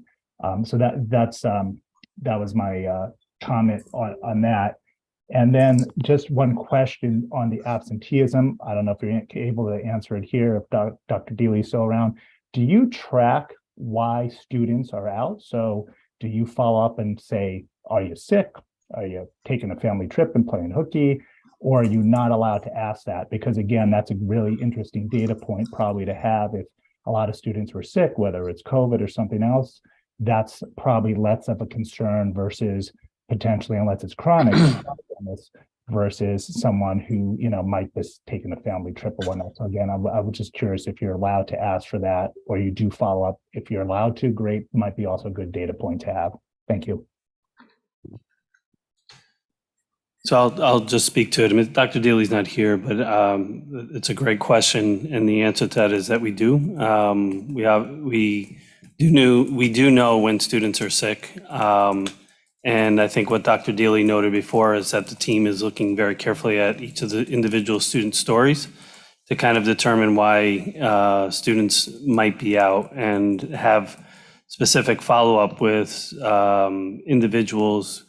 Particularly if we don't know they're sick, to make sure that we're intervening, supporting, and trying to understand the story behind their absences. So hopefully avoiding chronic absences as well. So I hope that helps, but we do follow up and we do ask at the same time. Okay, do we have any other virtual hands raised? Okay, thank you. There being no further show of hands for this section of the public comment period, we will now move into the consent agenda. Just pull it up. Dr. Sanchez, anything else before we get there? No, thank you. Okay. All right. Before I take a motion for our items on section 4, is there anything anyone wishes to break out from 4.1 through 4.4? Okay, I'll take a motion for 4.1 through 4.4. So moved. Second. 4.1, resolution to appoint additional consultants for the 2022-2023 school year. 4.2, resolution to approve a memorandum of agreement with the Ossining Teachers Association. 4.3, resolution to approve an agreement with Westchester Community College. 4.4, resolution regarding athletic compensation rates for the 2022-2023 school year. Any discussion? All in favor? Aye. Aye. Opposed? Abstentions? Continuing now to section 5, is there anything anyone wishes to break out from 5.1 through 5.7? I will now take a motion for 5.1 through 5.7. So moved. Second. 5.1, resolution to approve the treasurer's reports for June and July 2022. 5.2, resolution to approve the budget reports and revenue reports for June and July 2022. 5.3, resolution to accept the corrective action plan for the 2020-2021 external audit. 5.4, resolution to accept the internal risk assessment report for 2020-2021. 5.5, resolution to accept the corrective action plan for the internal risk assessment report of June 30th, 2022. 5.6, resolution to accept funds collected, Austining Staff Development Center. 5.7, resolution regarding interfund transfers. Any discussions? All in favor? Aye. Opposed? Abstentions? All right, section 6 is a doozy. It's 6.1 through 6.21. And before I take a motion for that, is there anything anyone wishes to break out? I think it's just till 6.20. Is it? Let me just check this one. Yes. It's 6.20? Yep. Okay, then I have We pulled one out. one second. Okay. That's correct. So I will take a motion for 6.1 through 6.20. So moved. Second. Second. Thank you, everyone. 6.1, resolution regarding support staff rescind appointment. 6.2, resolution regarding bus attendant rescind appointment. 6.3, resolution regarding bus attendant rescind appointment. 6.4, resolution regarding bus attendant rescind appointment. 6.5, resolution regarding bus attendant rescind appointment. 6.6, resolution regarding administrative staff resignation. 6.7, resolution regarding professional staff resignation. 6.8, resolution regarding civil service staff resignation. 6.9, resolution regarding support staff resignation. 6.10, resolution regarding professional staff appointment. 6.11, resolution regarding civil service staff appointment. 6.12, resolution regarding support staff appointment. 6.13, resolution regarding bus attendant appointment. 6.14, resolution regarding professional staff appointment before after school program. 6.15, resolution regarding civil service staff appointment before after school program. 6.16, resolution regarding support staff appointment before after school program. 6.17, resolution regarding APPR accountability. 6.18, resolution regarding removal of per diem substitute. 6.19, resolution regarding per diem substitute appointment. 6.20, resolution regarding volunteer appointment. Any discussions? Oh, I have a question. Go ahead. About in 619, I don't always read these, to be honest, because it's almost always student teachers. This is just a pure curiosity. So I clicked on it and I read through and I noticed, and this is volunteer, so it's not like any money is being spent or anything, but one of the items, one of the people is, it's a statistician for ice hockey. And I'm just like really curious about that. What is that? Do you know what I'm talking about? It's on there. It's in 619. I don't know what it is. I don't know. I was just like, what is this? And if I don't need an answer right now, if you don't have an answer right now, but I was just plainly curious. It's not even like a financial thing because it's a volunteer, but I was just so curious about that. I may be able to answer. Do you want to answer? I just know at a lot of our games, we have volunteers who keep score, and often they're students Okay. who wouldn't need to be approved. They're just getting Right. volunteer hours. I see that this is a parent. This happened, not a parent, well, non. This, or he's an non-parent, adult, yeah, okay. So they're like a scorekeeper, basically. Yes. Okay, thank you. I was just curious about that, that's all. Sorry, I didn't mean to hold everything up, but I was like, No, fair question. But they track player data. It's a Okay. whole, so it's, for we our have a score. board, ice but we have, hockey like team. player data. It's all your individual. It's all the Yeah. stats with Okay. the players and then. Cool, thanks. Thank you, Board of Education. Any further discussion? All in favor? Aye. Aye. Opposed? Abstention. I will now take a motion for 7.1. So moved. Second. 7.1, resolution to adopt policy regulation 2160R, school board member and employee ethics regulation as a first reading. Maybe that someone from the policy committee could get the discussion going on this, the proposed changes to this policy. Anyone? Don't jump out of your seats, folks. So this is a review of the board policy or the ethics, board employee ethics policy, sorry. Based on some recommendations that we were in agreement that we needed to start filtering through. And after discussion, and I believe our board counsel was present at that meeting, discussion with circumstances that have happened before,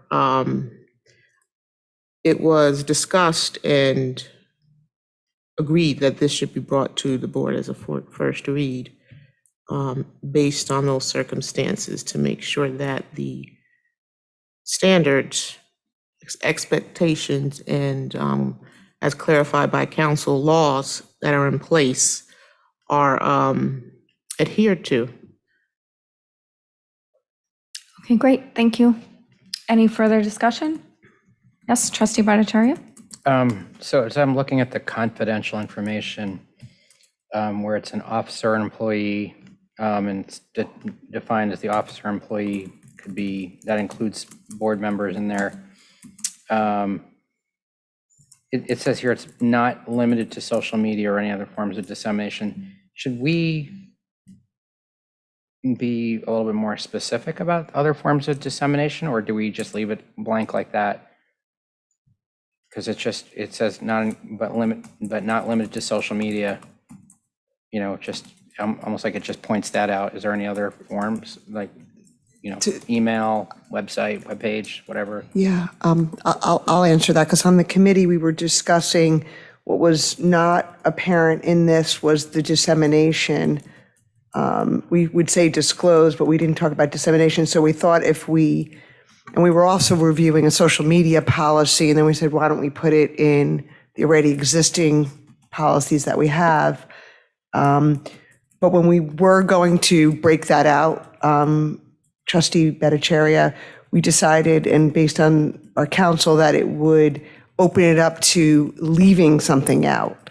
So we just put other forms of dissemination, just in case we didn't want to leave anything out. It was sort of that.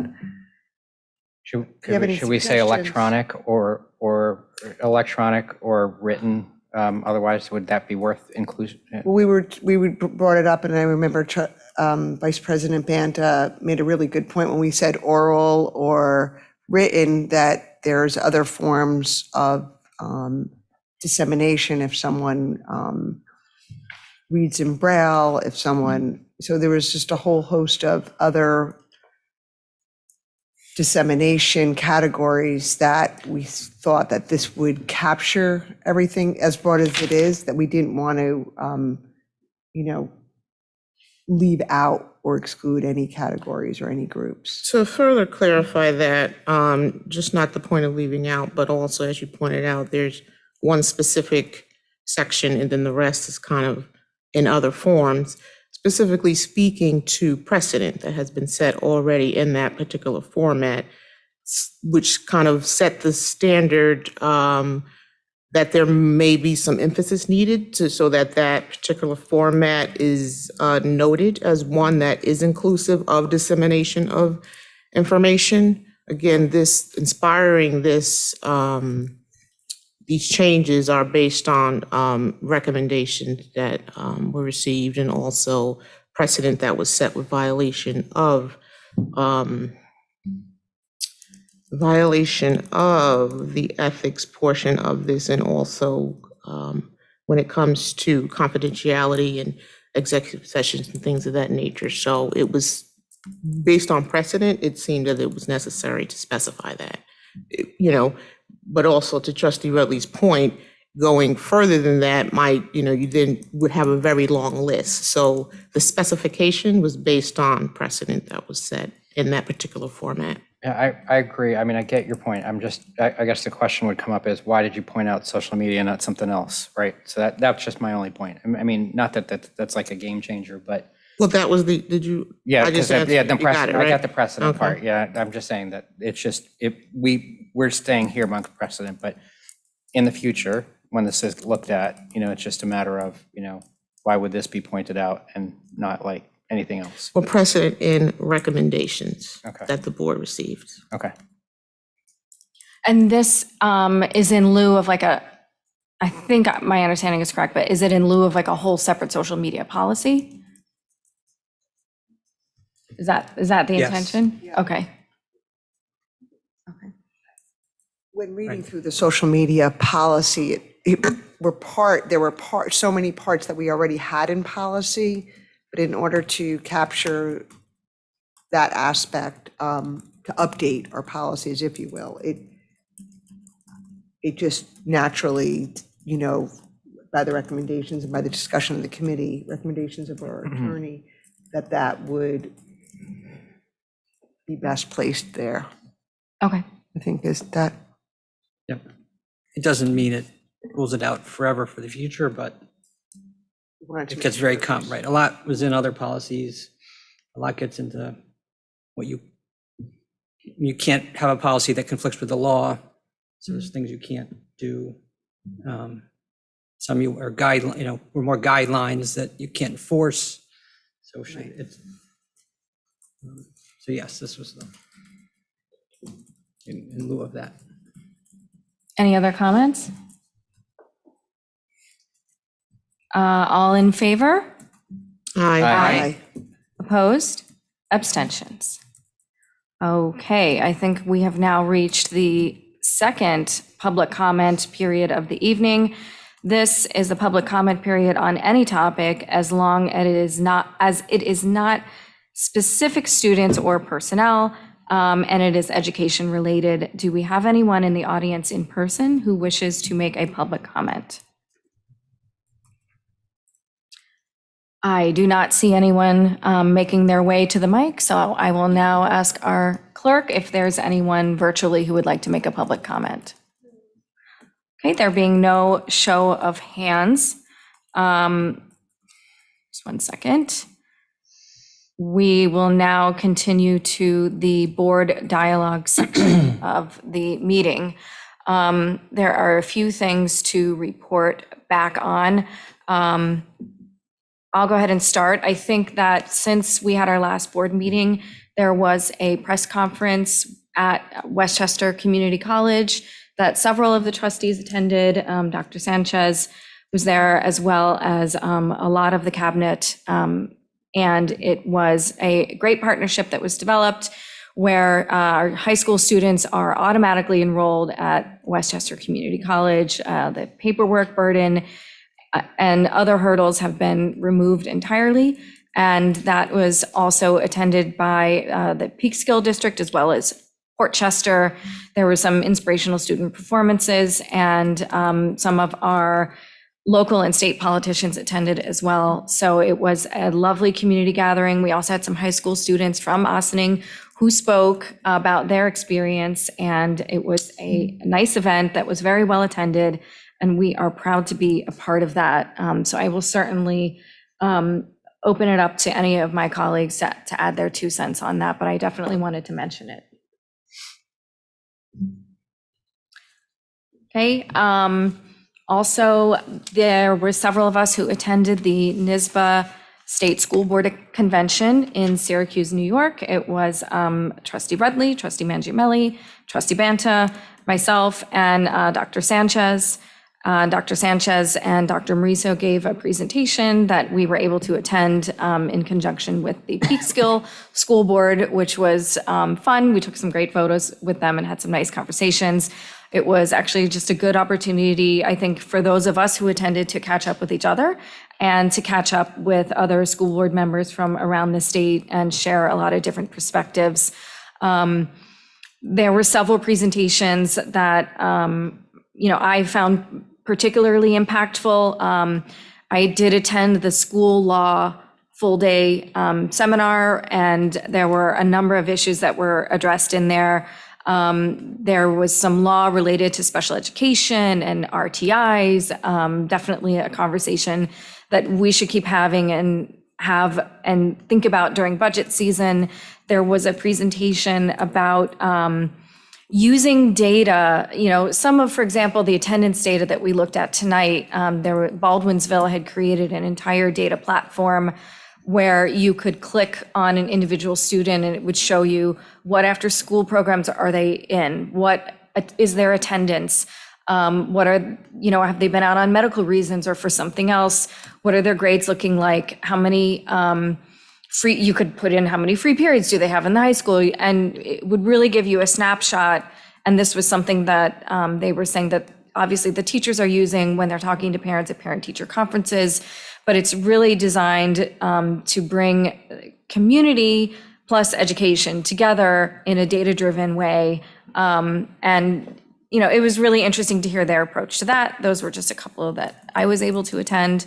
So I would certainly love to hear. Oh, and I did say we attended Dr. Sanchez's presentation and we were there with the Peak School Board, but it was a very good presentation. It was very inspiring, and it was about how to leverage partnerships with your neighboring districts that will have a benefit to both districts. So that was nice as well. I will certainly open it up to my colleagues to provide any commentary.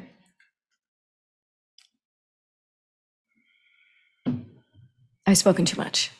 Okay. No, but you spoke about the one presentation that I felt I gained the most from, which was that Baldwinsville presentation about how they were collecting and displaying their data to their board members. And then eventually they're still building it out and they're putting it on their website. And it was very cool because you could go through and say, are our students who have IEP, do our students who have IEPs, or what after school activities are they participating in? Mm-hmm. Are they participating in an equitable way? And there was just like a drop down menu. Okay, well, what about our Hispanic students? What about our, whatever demographic or however way you would want to break it down? It was very digestible and it was very dynamic. And I think the notes for that, like the slide presentation was in the app. So if we want, I can share that via email if we want, if other people want to look at that. But that was the most impactful to me. It was very educational for me the first time going there and being new to the board. I learned a lot, and it's always very cool to see what other school districts are doing. Okay. I'll add to that. I did attend a few presentations as well. One of them, just looking at my notes, was around supporting SEL via trauma-informed coaching. And I was really impressed with the system that they had in place to make sure that, quote, they created a cycle of healing versus a cycle of response. And I thought a lot of the things that they put in place to do that were very impressive. And sort of some of the goals that we're reaching towards as well. One aspect that they had that I was very impressed was the support system that they had in place to not just support the students, but support the adults through this process so that they are more equipped to help the students.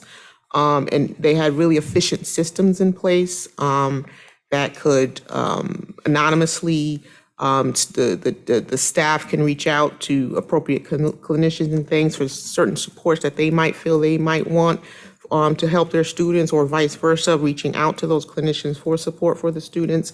So, they just took a really good kind of deep dive in how they could create a systematic approach to actually just dealing with the evolution of what school looks like in meeting student needs in that environment. So that the efficiency of that, I was really impressed with, and how they took a very proactive approach to addressing student needs. I also attended another session around data, but it was changing the culture of data.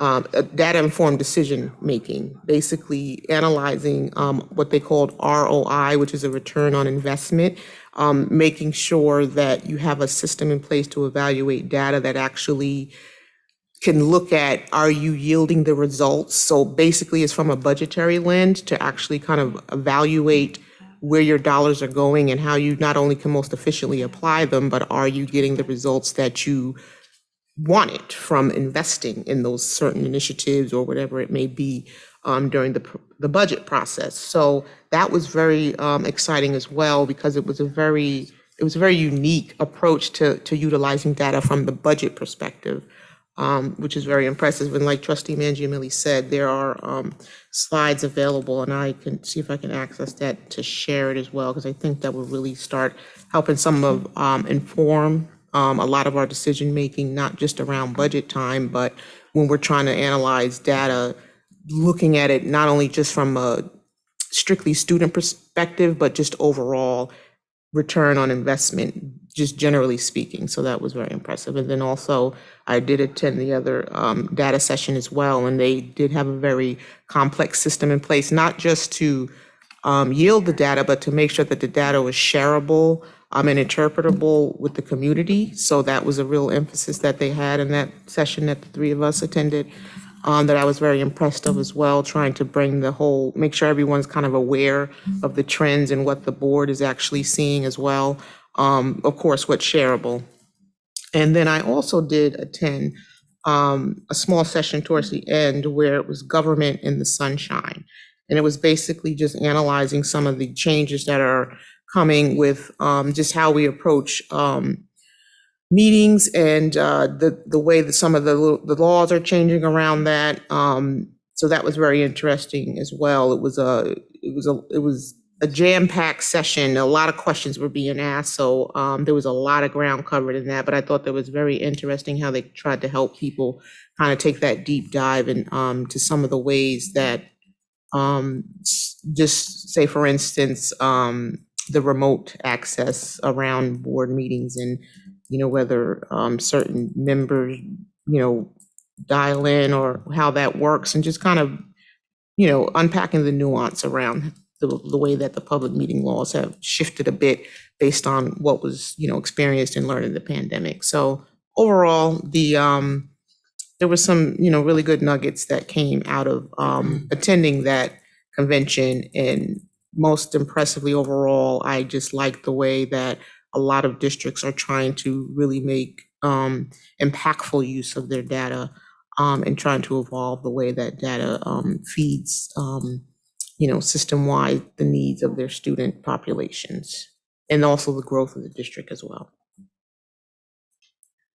Okay, thank you very much. And thank you everyone who attended. So next, sort of on an action list, I know we had talked about this before. I sent everyone an example of a board self-evaluation just to kind of get the conversation started along those lines. I think that is something that we would be able to discuss in a retreat format. Someone correct me if I'm wrong, but I think we would be able to. 99% sure. Okay. So I think what I'm going to propose is we do have a mini retreat coming up on November 21st. Is that correct, Dr. Sanchez? Correct.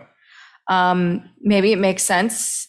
We do around the learning about what the ARC program is. I was asking, are we? Sounds like we're still confirming. Oh, I asked because I was like, we never got like the 100% on that. Oh, okay. Oh, then I apologize for that. Yeah. So I'll tell you, within less 24 hours, we'll figure it out. Monday at 7:30. Oh, okay. We're Thank you. good. We're And I guess we are confirmed. Yeah, we are. Yeah, I thought we were Monday at 7:30. Oh, okay. Yes. It's just the board, right? Yeah. Are you good with that? Looking stunned at me, but mark your calendar, Monday, 7:30. Sorry for the confusion, everybody. Where are we? Yeah, where? It's here. No, we'll probably 400, yeah. Okay. Yeah. All right, We I'm don't gonna have to bother I'm gonna custodians put it to on my keep the calendar building now. I'll have to get my turkey on a different day. All right, so I was thinking if we could in the meantime, take a look at that document that I sent you, and maybe we could devote a few minutes as a board to discussing that on Monday evening as well. Does that sound like a plan? Green light, okay. And then I think we have some committees to report back, yes, since the last board meeting? Yeah. Anyone want to go? Okay, you want to go, Christine? Sure. The Communications Committee met again yesterday. Yesterday, yeah. Oh my gosh, it just feels like so much longer ago. We had some continuing conversations. A lot of it was about the high school. The committee is fortunate enough to have a student on it. And so she was there and able to update us on what's happening. They're starting a media group at school that's going to be responsible for doing some podcasting potentially. They're kind of like still getting together and deciding what they want to do, and doing some social media stuff, announcing clubs and activities in a more effective way, in making use of the TVs that they have at the high school in order to do that. We were continuing a discussion about the tool that the district uses to communicate oblasts, and generally there's an understanding that it's difficult to unsubscribe. So they're looking at different platforms to potentially resolve that issue and how we would want to communicate with families in that way.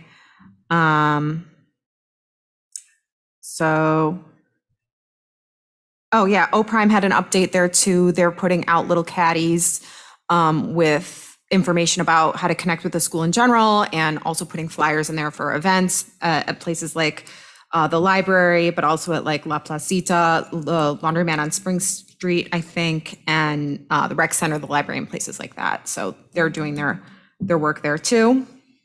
Do you have anything you want to add?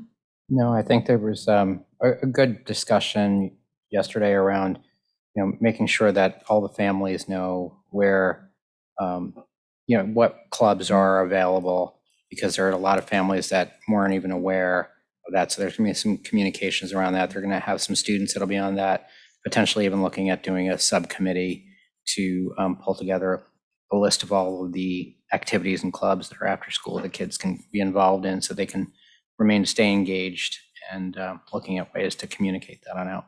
Yeah, they're opening a Go TV space at the high school, like a space specific, like with a green screen and equipment and stuff like that they're just about to open in December. So, and having every student group appoint a media related person to kind of report back to them so that they can report out to the school. So that's kind of the system that they're working at. Maybe our high school student can report on that next time. Yeah. And just the last thing on that, I think apparently we had a radio station where we had like some sort of a licensed radio station that this school district had, and we no longer have that. So there might be some movement towards moving that towards like a podcast, and potentially even having some of the kids who want to do any kind of sports casting type of a thing, talk and use that as an example to project on out how schools are doing. We do. Oh, there was another. Oh gosh, I'm forgetting the name of the video that's used. There was a video that's used at the high school that shows the events live. Local Live. Local Live. That's it. Local Live. That there's one camera that's actually at the high school, but they can take that to the middle I think it was school. at the Brookside. We actually just used it for students of distinction. Right. This past evening. Right. So that could be utilized and potentially even looked at for expanded use. And Yeah.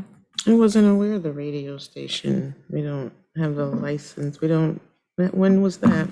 I think there was a faculty member at some point who used to run it, who retired, and with that.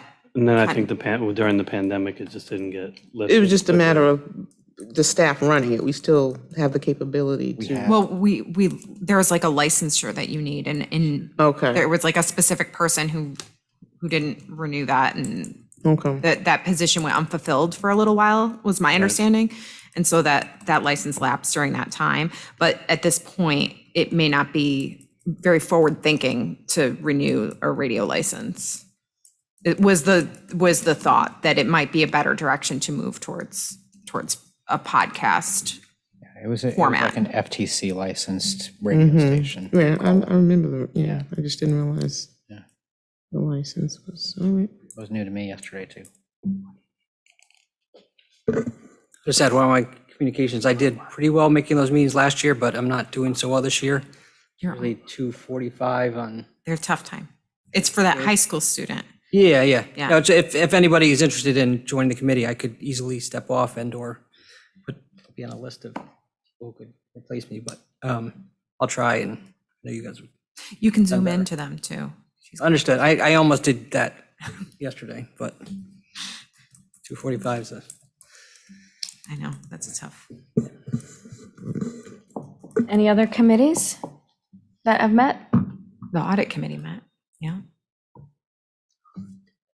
But I think we just approved everything that we discussed. Okay. So we're still, right. We met, there's this good discussion of, for what? Whatever the other auditor is.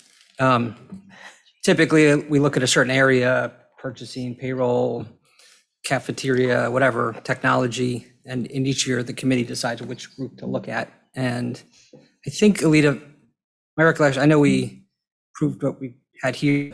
There's still a step where they were going to get back to us with a proposal of, there wasn't an obvious choice for next year. I think cafeteria was one they initially recommended, but the response was that we're looking at some changes, so it might not be the right time to do that right now. I did send Eric's information. I could resend it. Okay. But I didn't ask for an official response on it. I'm not sure if we want to do it online or if we want to meet. But I did send a link to his overview of the areas that he was looking at. Alita, I wouldn't mind if you resent that. Yeah, sure, no problem. I appreciate that. No Thank problem. you.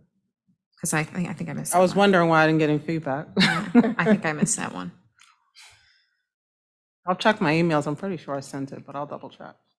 But he did provide an overview of the areas to be considered for the internal risk assessment that has to be done annually. great. And we already discussed policy committee, right? Is there anything else to add, Matt? Or we're good? Yes, trustee Bhattacharya? There was a facilities advisory committee meeting, was it last week? God, I'm also losing track of the days too. Yeah, it was last week, and we met with the architect, and members of the community were there as well, and we got our first peek at kind of like what a rendering might look like potentially if we were to look at the consolidation of grades 5 and 6, a rendering of that with a lot of modern sort of amenities that would address programmatic needs of the community, of the school district. And so it's just an initial, again, nothing fancy, but there would look like more stacked blocks, if you will, but just conceptually laying out kind of like a way that would work being on the grounds here, but further north of this of the space here. And so that was something we talked about, and there seemed to be some interest around that, which I think the initial concepts of it seemed to be really very interesting and potentially could be looked at either grades 5 or 6 or potentially even 7 or 8 being the grades that would be in there. So those are discussions. Dr. Sanchez, I don't know if there's anything else that I missed on there since you were at the meeting. No, I mean, just the other, well, yes, the other piece to it is that in the elementary is also outlined. We didn't get a chance, and that was something that was referenced before. Are we going to talk about the needs at Park School, Claremont, and Brookside? And those were brought up. The Shamsi was in attendance, and then the others were articulated through slides that we sought to highlight in terms of some of the needs at each of those buildings. I saw the slides, but I'm not on the committee. But looking at the slides raised questions for me. So I'm just asking if it was discussed at all, if in what way you would plan to run a 5-6 building. If a 5-6 building were to happen, would they be on an elementary school schedule or a middle school schedule? Like, was that stuff brought up at all, or at what point would that be? Because I would be curious about. I have a lot of questions about that. I know now is not the time for that. That would be at our next facilities update, I would Yeah, no, we imagine. can, I could share a little bit is that, what we've talked about in terms of needs is also just the traffic flow here, what I'll refer to as the hill of where we are between Claremont and the middle school. If there were any movement towards anything to add another, set of students up here, AKA a fifth grade moving here. And if it's a different site, a 5, 6, 7, 8 type configuration, we did talk about the need to really think carefully about the start times, and maybe because you couldn't. Or even just like, would You it be a can't have ball all three schedule, or would starting it at the same time, so you'd have to do something that's Yeah. staggered among that. So we didn't get into the nitty gritty about what it would mean, busing or anything else associated. That is gonna, if we were. I was just thinking- curious where that conversation was at with, that's all. So It we was can just discuss that concept, down the I road, think that's fine. Mr. Bhattacharya said is Yeah. just concept around and then there was discussion around other things related to that. And also discussions potentially about just other, beyond just programming for the school, but just also answer, critical programs as relates to like athletics, building a new gym and what that would mean. I was just at the high school today and some of the practices, some people get really prime time gym space. Others have later times, and just looking at overall our facilities across the district as it relates to that, and this being an opportunity as well for that. Yep, and then the other, again, everything is fairly conceptual at this point, so lots of moving parts and pieces to it. Nothing's been determined out of it.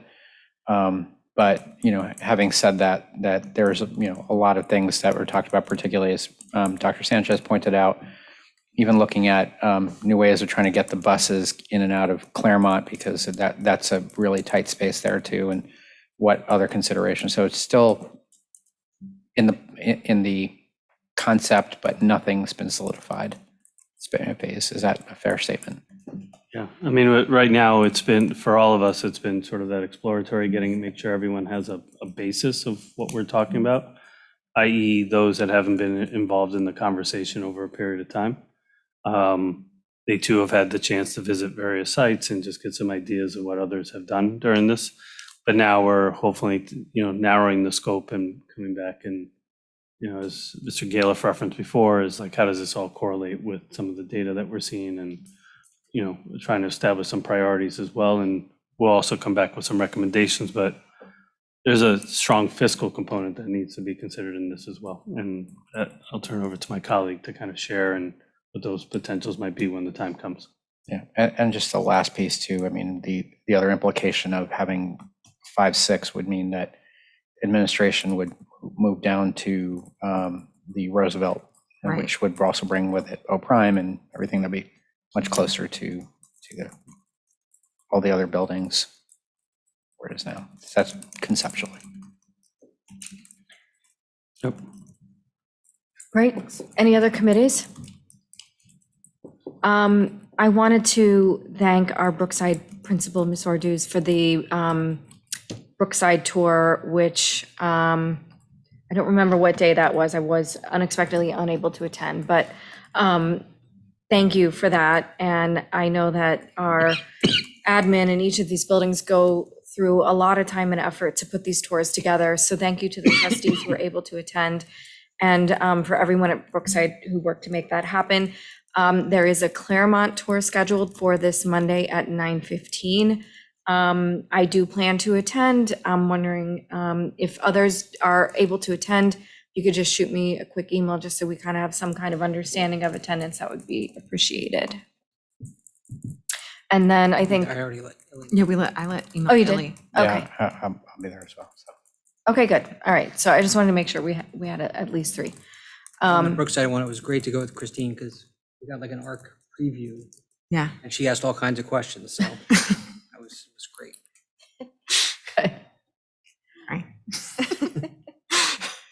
So the last thing I had on my list was the DPW letter. And I'll give a little bit of background because I've learned a little more about the process. So I'll explain what I know. Alita, if you can correct me if whatever I say is wrong.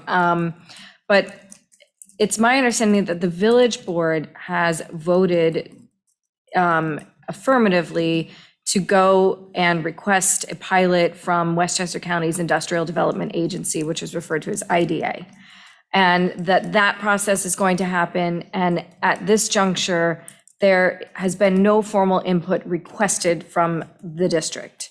So we have a couple of options, which is one, we could put together a formal position and submit that anyways, right? I think I was under the impression that we had to, but we do not at this juncture. Two, we could wait, and if IDA approaches us for a position, we could put together a formal position at that time. And so I guess I wanted to sort of throw that out to the board and get a consensus as to what you wanted to do. This is something that could definitely be tabled, or it's something that we could hash out. What's everyone's thoughts?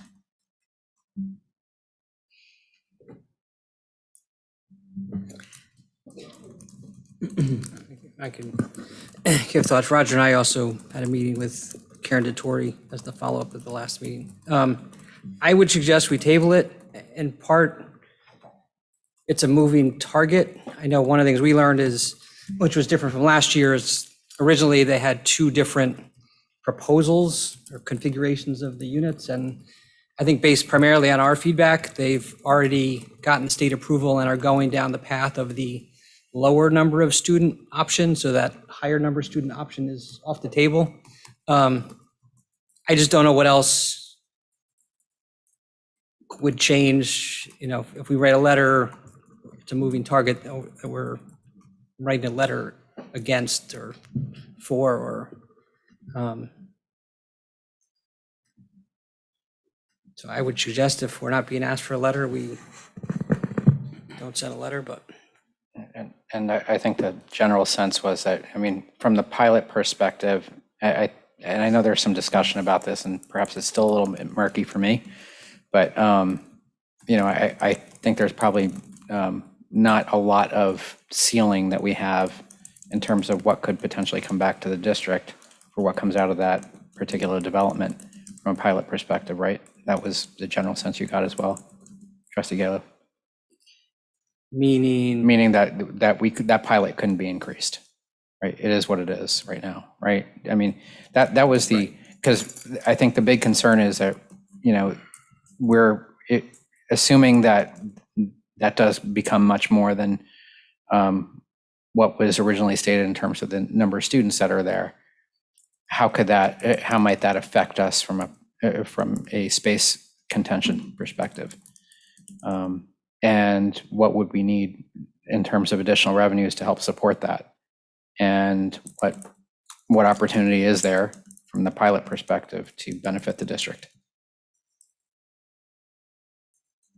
And it seemed like there was some resistance against potentially asking for more to help support the district, even though that's not, according to Karen DeTore, that wasn't necessarily considered to be full-fledged low-income housing, but it's mixed, is the way I understood it, right? I don't think so. It sounded like There's different income levels, but it's right, all. But it was not like, it seemed to be a little bit more than just low income. Low income, for sure I support, but the question is in terms of what's coming out of this.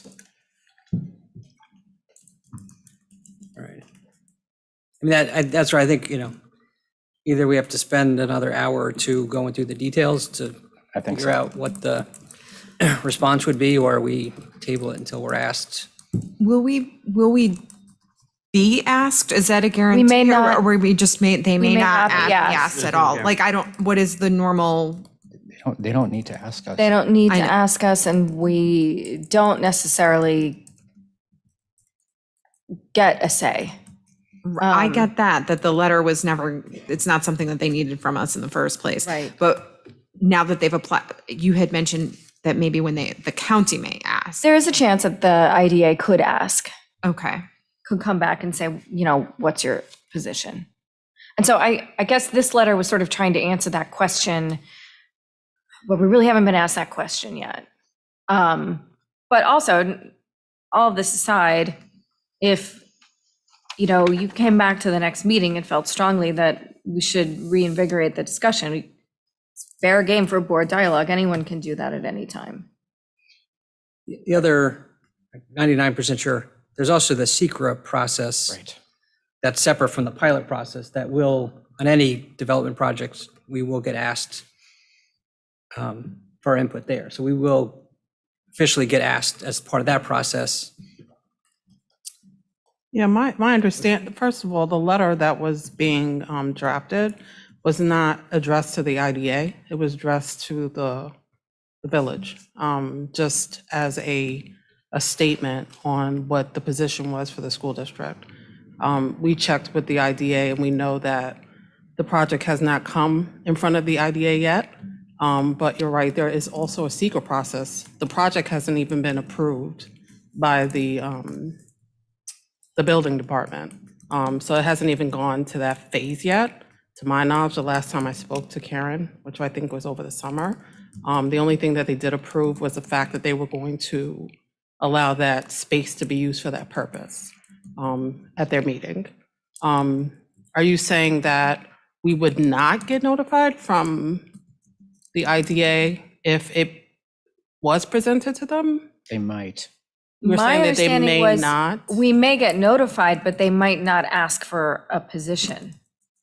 Okay. My understanding is that we would get notified, but they don't have to consider our position. Right. Yeah. Essentially, that's my understanding. Right. That's what we heard. But the letter was never addressed to the IDA. It was addressed to just giving our position. It included a discussion about the pilot, but also about the capacity of the school district, amongst other things, and the potential for new development. So it wasn't a letter that was addressed to the IDA specifically. It was more addressed to going on the record stating what the position was of the school district related to any increased number of students, looking at both options at the time. Okay.